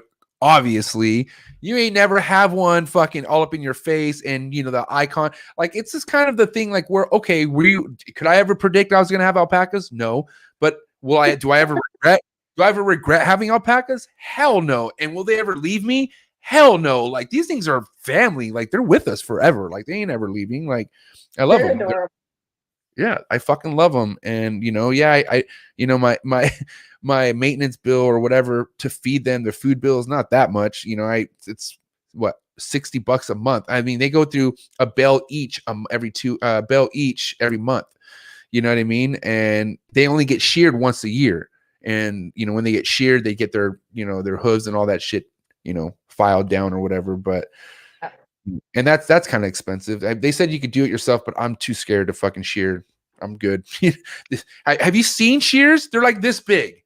They're like yeah. Okay. So imagine getting your hair cut right by a buzz, like, you know, those haircut, yeah. But it's like this big, and the blades. Oh man, it's the scariest thing ever. I'm just terrified of it. So I don't do it. Where I keep my horse has sheep, so he's got he doesn't really shave he's got shears, so he showed me, but they are long. They're weird looking. So it's I don't know if they're the same exactly for an alpaca as a sheep. I don't know if they have the same shears or if they differ, but I know what you're talking about because sheep shears are very similar. Okay. Yeah, I just know they're very sharp. I've seen them. My neighbor who owned the alpacas before me, who I got him off them, he was like, hey, do you want me to sell you this shear? And I looked at it and I was like, I don't want that thing, bro. I was like, I will pay somebody to come and do it. I was like, is it cheaper is it cheaper? I even asked the guy, will you charge me less if I have my own shear? He's like, no, I'm still going to charge you the same amount. I was like, all right, well, I'm not going to fucking buy it then. I don't want it. Cause the thing's like $150 too, but I don't know. I don't know. Like, I'm so involved with the reptiles, learning shit. You know, I've had to cure fucking snakes of scale rot, mites, fucking all sort of broken tooth. And I'm down to get nitty gritty into that. But like mammals, I'm scared. Like, I don't want to like touch them. Like, I mean, I love my alpacas. I'll hug them. But like, if I knew something was hurt, I'd rather just call a vet. Like, I don't want to be the one to be like, here, let me help you out. Like, I'm terrified. Like, I don't. Absolutely. Yeah, I'm just scared. I don't want to fuck with them at all. Big mammals too. I mean, I'm not sure about alpacas. I've never had one, but like horses, they just always seem to find something to hurt themselves on. You could put them in a padded room and a horse would be like, oh, you're limping. Okay. Like, just, I don't know. They're just big animals. They're clumsy. Right. They usually react before they think. So they always end up just getting hurt. So I am with you on the vet call. I just call a vet. There's something. And it's funny, I talk like this now, but like, what do I have planned? Man, like I want to get emus. Like, I want to fucking get more. Like, I love these animals. Like, it's like therapeutic shit. It makes me so happy. I don't know what else to explain, but I just know myself and I know my heart on how happy I feel just looking at these animals roam my yard. For sure.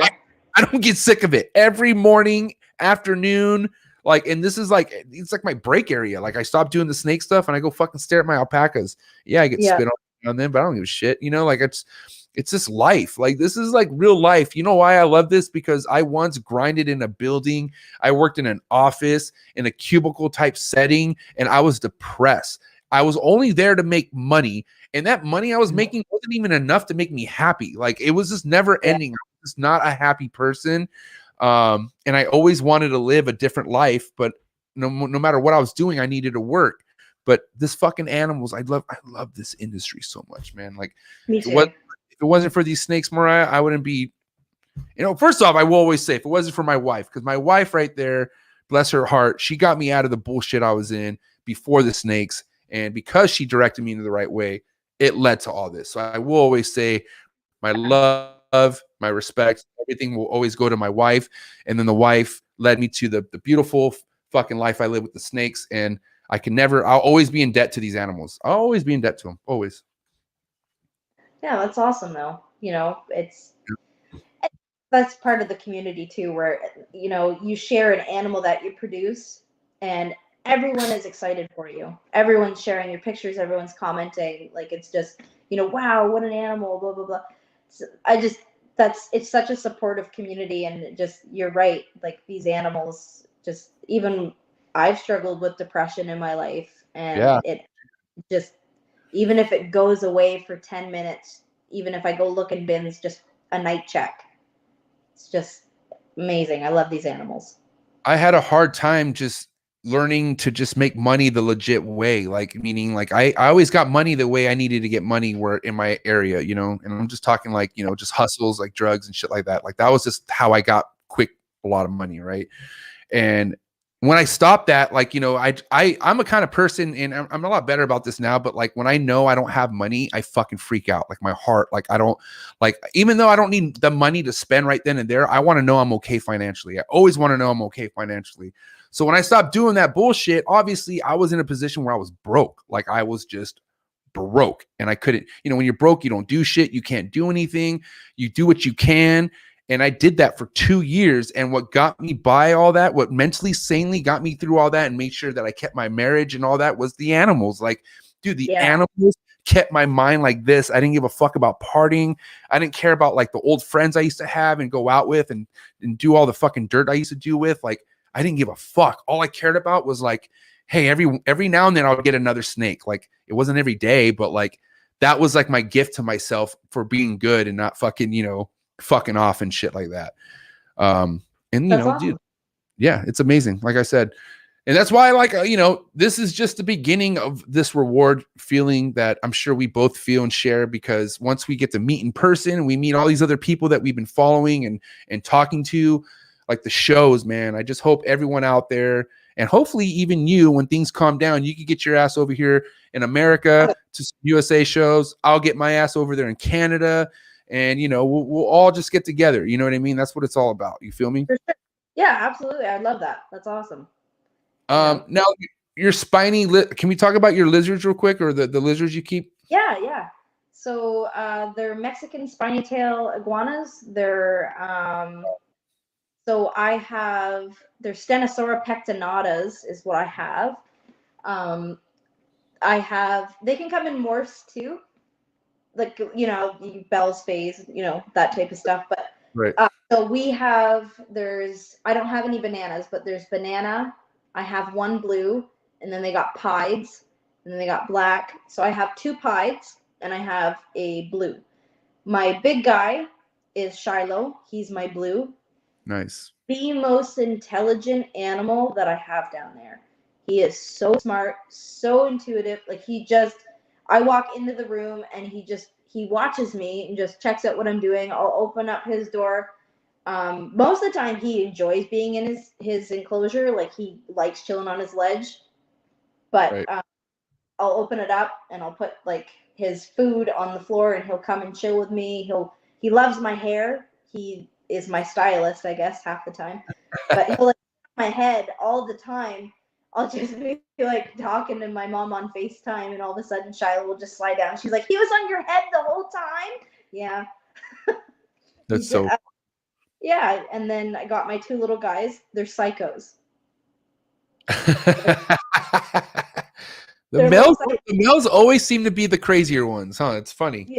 Yeah, they're just, oh my God, like, and they're not mean. They just, if I put my finger in there, they come at me like I'm food. And being bit by an iguana is not on my to-do list because they got some teeth.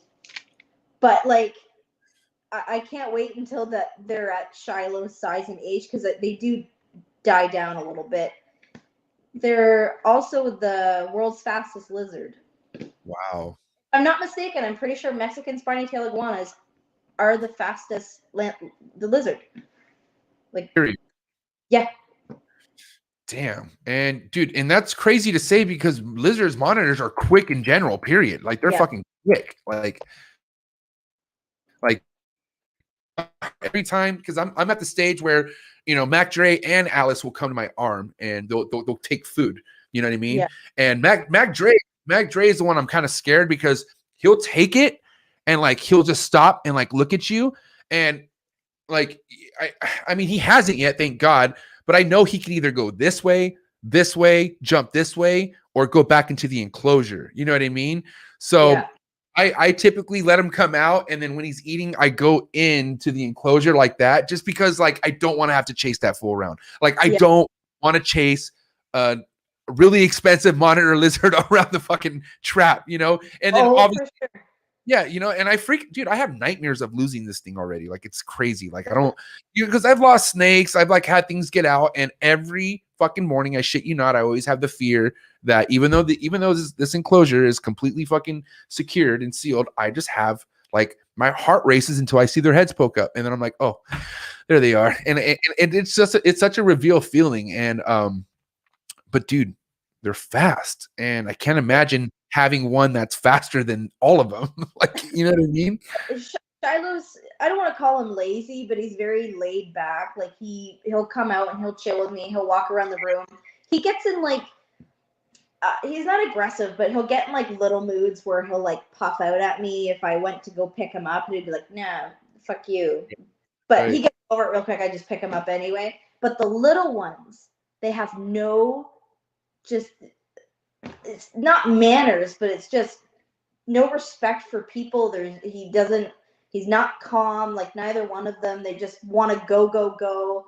They'll bite me. I have to work on them. Like they have to work on getting docile. But how's that going? Oh, really good. I mean, my smaller one is actually doing better than my bigger one. My bigger one's the male, and my smaller one is a female. And the male is just so into eating that he doesn't even care about me. He just wants to go after my fingers, or if I have tongs, or if I literally held up a pen, he'd be like, okay, I can eat that too. Like anything at all, he'll come and try to eat it. Okay. So you gotta watch your fingers around him, even though he's not trying to be aggressive. He just wants to eat. Like he'll demolish a banana. You can't really touch him then. So I can take him out, like I might get bit and he'll calm down in my hands. Like he'll do like, you kind of have to do the walking with him. Like, you know what I'm talking about?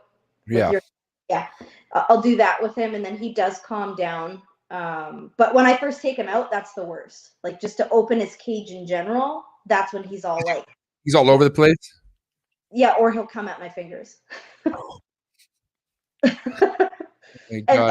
And this is what we're talking about. We're talking about one of the, and this isn't who's this, the female or the male? That's Shiloh. That's my big boy. So I have two males.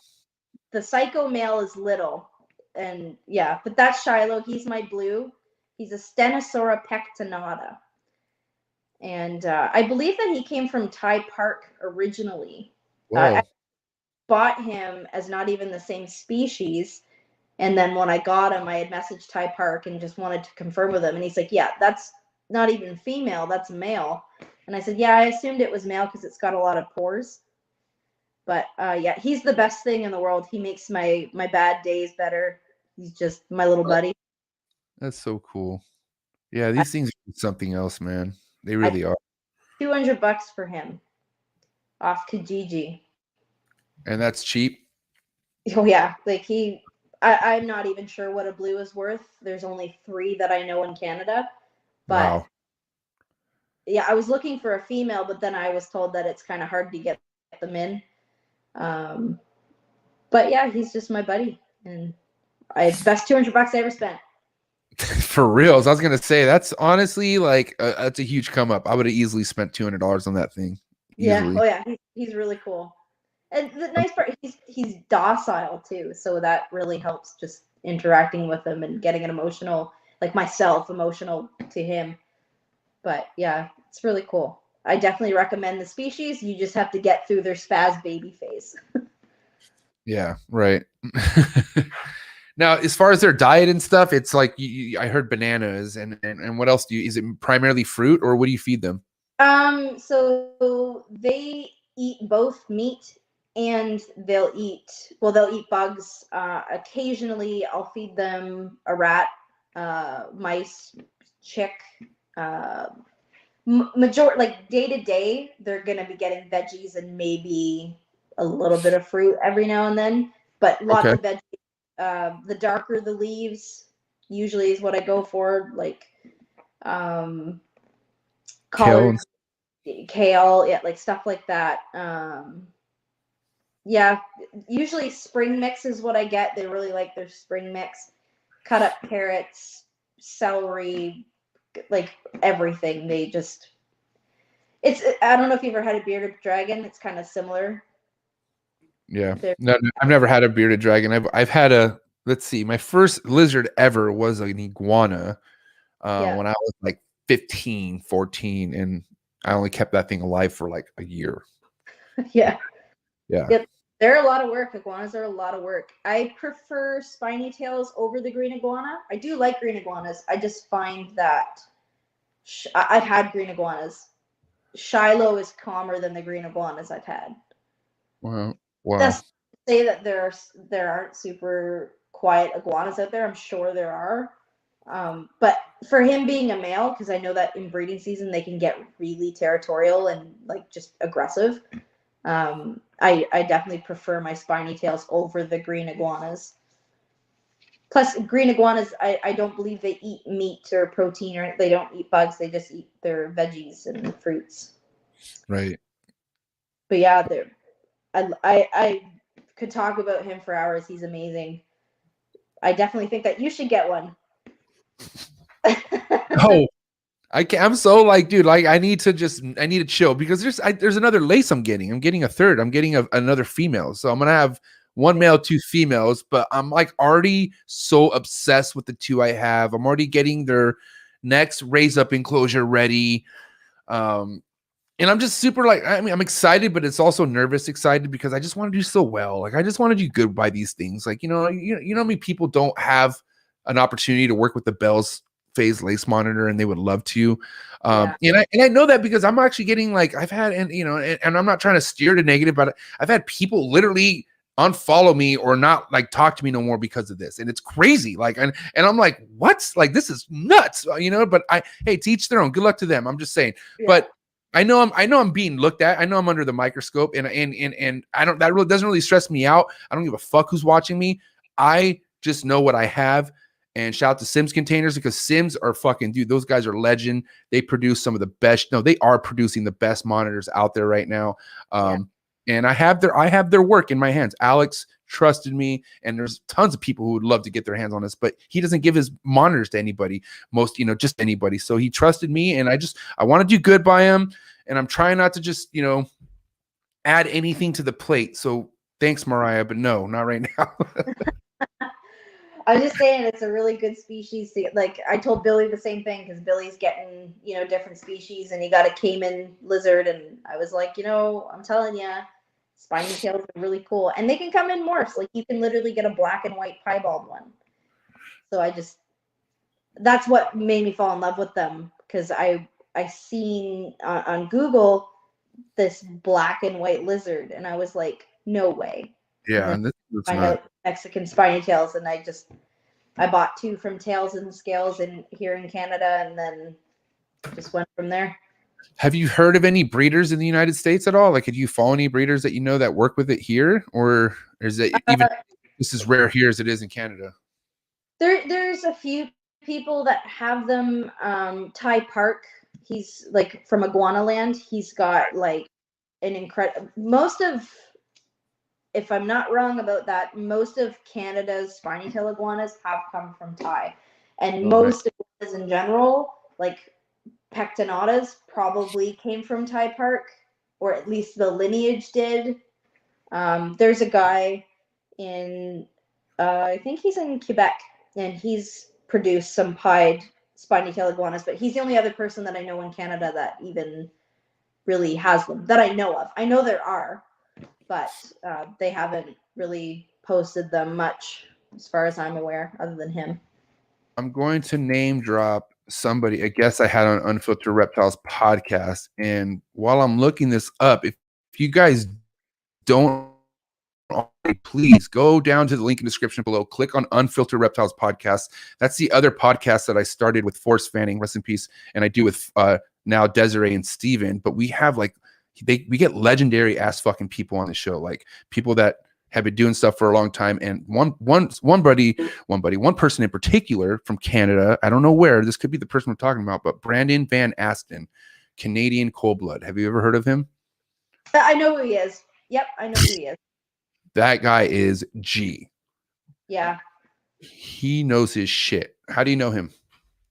I just follow him. Like I don't know him on a personal level. I just think he's got really cool stuff. So yeah, we did a great episode and we talked a lot about monitors. Probably the whole fucking episode was about monitors. Yeah. He's had a lot of success with the blue tree monitors and stuff like that. Stuff that's really hard to breed, you know what I mean? Or like a lot of people haven't had success with. So I know he's in Canada, so I just wanted to recommend that to you. If you ever want to check that out, you should check that out. It'd be really cool. But Dream Monitor, let's talk about Dream Monitor. Like what do you want to have someday? Like are you looking to add something like once that time comes and you have space and whatnot? Like what would you like to add? The monitor that you have. Literally, like that's a pinnacle dream monitor. Like I think that lace monitors, and especially bellface, like they're just absolutely amazing. My dream animal was the pied iguanas, so I have them, but the next one is, because they kind of look pied to me too, like the Bell's Face lace monitor, like the black and white. It's and then black water dragon, like black dragons. That would be really cool. Jim here from Black Dragons Canada, he's got a pair. I don't know when he's going to be breeding them. They're his babies, so he's got a hard time with the idea of putting his female in with his male. He just doesn't want either one to get hurt. So they're breeding size, but I'm waiting for a baby from him. I'll be knocking on his door. They're really cool. They're just a really cool monitor, and they're intelligent. They really are, man. I'm telling you, it's kind of something where like I kind of like don't even know what to, like when people come over and they ask me about like, hey, how you liking the bells? I get this instant hit of excitement, anxiety, because I don't know what I want to say first, because I'm so overwhelmed on how happy I am to fucking work with these things. But I take my time, dude. Like honestly, I would love to fucking just be like holding them, but the one thing I want to do is get these fools fucking running away from me, and that's what I try to avoid. The female is so bold at this point. I've only had her for a week, not even a week, and she's like coming to the thing. Like she'll come to the, like I'll slide the glass open and she'll come right away and see what do I got. I haven't yet like done like petting before feeding. I don't touch them until after I give them some food. Just because I want their mind to be like, okay, I'm eating. You know what I mean? So, but the male, you know what I mean? The male is the one who, like, if he gets close to me and I touch him, like he'll start getting like, oh shit, I'm out of here type of thing. You know what I mean? But like, like I said, I'm taking my time with it, but I just know how fucking smart they are. The biggest thing that makes me so happy, Mereyehia, is that they're cohabiting together so awesome. They're like best friends already. Like, they'll be sitting the right, like their heads will be like turned the exact same way. Their hands will be like exactly. It's just like, what is going on with you two? And they're not from the same clutch, same dad, but not the same clutch. So I'm just like, dude, you guys are like in tune with each other. Like that's awesome. Honestly, that's a dream animal, is just a Bell's. I think they're just incredible animals. Yep. Just, and like, I'm so happy for you that you have those animals, like, because I just know firsthand, like with iguanas, and I've had monitors, like just how fun they are. And it's fun to get their respect and to just get them to trust you, and just the level of intelligence that those animals have is just, it's really hard to compare to anything else. But they're just, yeah, definitely want one. I'm jealous.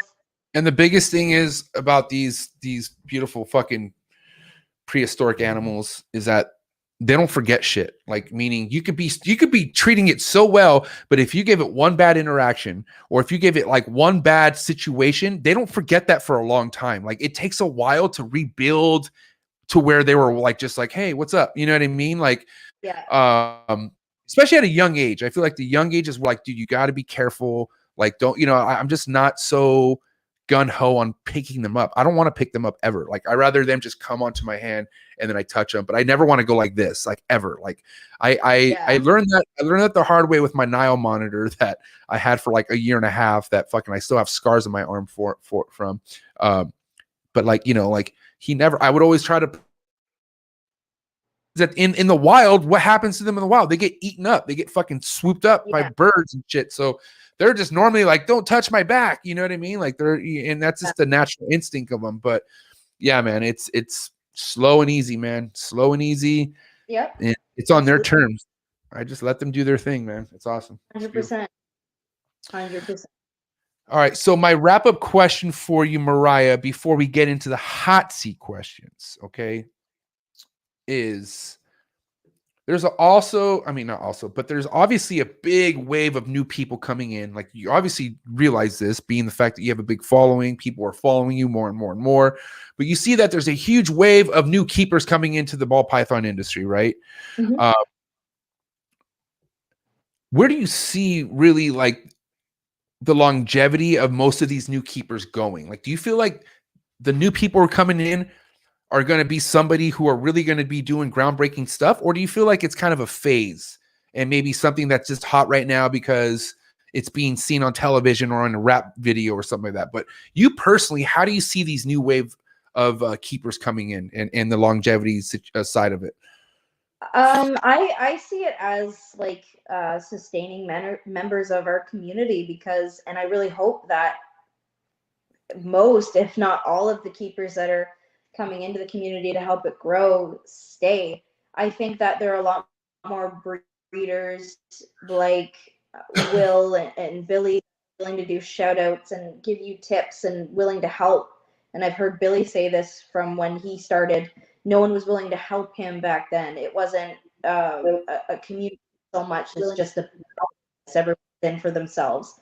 Now I think that everyone is here to help each other and answer questions and help everyone become successful. And I think that helps a lot with people staying in it, because, if someone came in, dumped a whole bunch of money, didn't really know exactly what they were doing, they needed help, and they didn't get that help, they'd probably be more likely to just, dump their animals and just get out while they can. Whereas if you have advice and you realize that this can be sustainable for people, and you can make this into a business, or at least have it pay for itself, then I think a lot more people are going to stay in, especially if the community is just helpful and friendly. And I think that's really important, is just to be nice to the new keepers. But yeah, I man. think that it's going to be good. Yeah, I feel like taking care of the new keepers is like literally the best security you can do to protecting your brand, because I'll tell you what, man, nowadays, like, you got to understand, I feel like there's people who've been breeding snakes for a while who have some pretty bad practices of just being rude to people, like just fucking like, whatever, just cutting them off, or like just not helping, right? Like not doing such a simple thing of helping, right? And those people, like, eventually, like, people just don't want to fuck with them no more at some point. Like, it just happens, like, especially when they're getting put on blast and all this other stuff. But I feel like the more of a new wave people come, and the people who are moving up in the game and taking care of their customers, those are the ones. Those are the ones.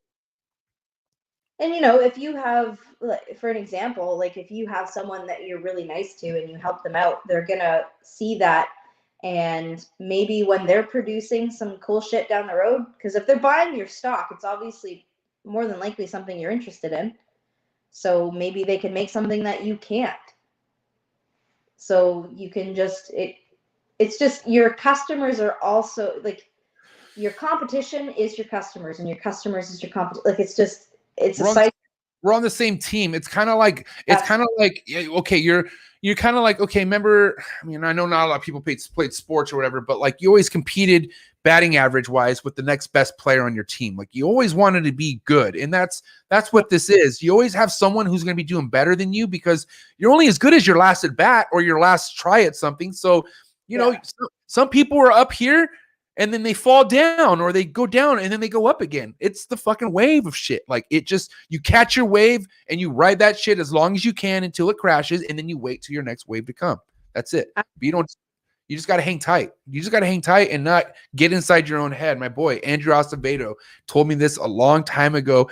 I was fucking complaining about something I was like, oh, I don't know if this snake's gravid or something like that. And like, he just blatantly said, get out of your own head. Like, get the fuck out of your own head because you're all up in your own head right now. And that's like that little one text. And when he didn't even tell me, he texted to me, but I was just like, God damn, he's so right. Like sometimes you get caught into your own thoughts that just start thinking of things that aren't even like time to even worry about. Like, and it just fucks up with your head. And sometimes we just need to break away. You just need to get out of your own head. And that's what I do when I go see the alpacas. I go outside, I smoke, whatever I got to do. But there's something out there that we could all do to break away from our thoughts. And, you know, you got to do it sometimes. For sure. Absolutely. I agree. God, Mereyehia, good shit. 2 hours in the books. This has been an amazing episode. Girl power all the way. I appreciate you. This was awesome. I do got to hit you with the hot seat questions, though. You're not just going to leave and, you know, be like, oh, that was easy. No, we got to do some hot seat questions. Okay. So are you ready for these hot seat questions, Mereyehia Taylor? I am ready. All right. Here we go. My Kryptonite ball pythons hot seat questions coming at you. I don't need an explanation. I don't need, well, in the middle. I need one or the other. You ready? Mm-hmm. Here we go. Frozen Thought or live? Live. A cut or no cut? Cut. Big flexor or no flexor? No flexor. Hockey or no hockey? Hockey. Absolutely. Respect. Van Halen or Sammy Hagar? Oh, Van Halen. Thank you. I don't know. People go Sammy sometimes. I'm like, come on, dude. Come on. Eminem or Machine Gun Kelly? Eminem. I love Machine Gun Kelly. I love both. I do. I know that they got stuff, but Eminem. Thank you. West Coast rap or East Coast rap? West. All right. All right. Little word association. First thing to come to mind. Milk. Cow. Cocoa. Husk. Substrate. Snake. Stuck shed. Bad. ICAP. Bad. Day 52. Almost there. Instagram trolls. Fuck them. One has to go forever, and I mean forever, ever. Instagram or Facebook? Facebook. All right. There it is. You did good. You nailed that shit. Good job. Mereyehia. Good job. All right. Mereyehia Taylor, ladies and gentlemen. Hey, Mereyehia, we had at least 60 people in here the whole time consistently. So you had some people here spending their Saturday with you. They wanted to get to see what you were all about. So you have support out there. You got Mad Trap support. What do you have to say to all your supporters out there? I love my supporters, and, you know, I appreciate everyone taking their time out of their day to just, you know, come say hey. And, you know, I can't thank everyone enough for the amount of support and just kindness that people show me on the day-to-day. Thank you. Well, you're very welcome from the trap. And I want to say, keep inspiring. I'm telling you right now, I know there's a lot of girls out there doing their thing, but you're on the Trap Talk for a reason, and you're killing that shit. So I will have a round 2 with you at some point because we're not done. We got a lot more to talk about. That's for sure. enjoy your Saturday. You got beautiful weather. I got beautiful weather. Let's enjoy sure. what we got today, okay? God bless. So have a great day, Mereyehia. I'll talk to you soon. Mereyehia Taylor, ladies and gentlemen. Thank you so much. See you later, Mereyehia. Bye. Good times. Mereyehia Taylor, Canada, you're beautiful. Thank you so much for being here on this Saturday. Beautiful fucking day in California. Beautiful day in Canada where she's at, Ontario. I believe she said, right? I hope I got that right. But yeah, man, even if it's not that great outside, just go outside. Breathe it in. Take a deep breath. Take a break from this. You'll feel better. You'll thank me later. Thank you so much. All the supporters. I appreciate you guys, man. Even if you fucking happen to be a ghost viewer, whatever, I guess you're one of those, like, I don't know. We had over 100% likes, right? So even if you happen to be in that bracket of not hitting the like, dude, check yourself. Seriously. You're not even like, that's all I gotta say. Anyways, well, everyone else, you guys are amazing. You're beautiful. Drop a comment for our guest. Let me know how you like her. Let me know how you're liking the show. Let me know who you possibly want to hear, who you want to see, man. I got a list, but that don't mean I ain't got room to add people to it. Let me know. It'd be great. Another thing too, Patreon page cracking off tomorrow. I love all my Patreon members, all my trappers. I salute you. Get ready. It's going to go down tomorrow. Trap Zoom session. Okay. Link will be in the description of the Patreon page. You got to be on the Patreon page to come. All right. Because ain't none of those motherfuckers ghost viewers. Patreon members are the real ones. Always there for me. I fucking love you guys. You keep that fire burning inside of me, and I appreciate you. And honestly, just a subscription means a lot. And I can't even lie, man. Even if you come and watch this and you just a Bob Smith, thank you. Because you're still watching. I see you. I see you watching. I'll see you guys tomorrow, my Patreon trappers. You have a wonderful, wonderful rest of your day.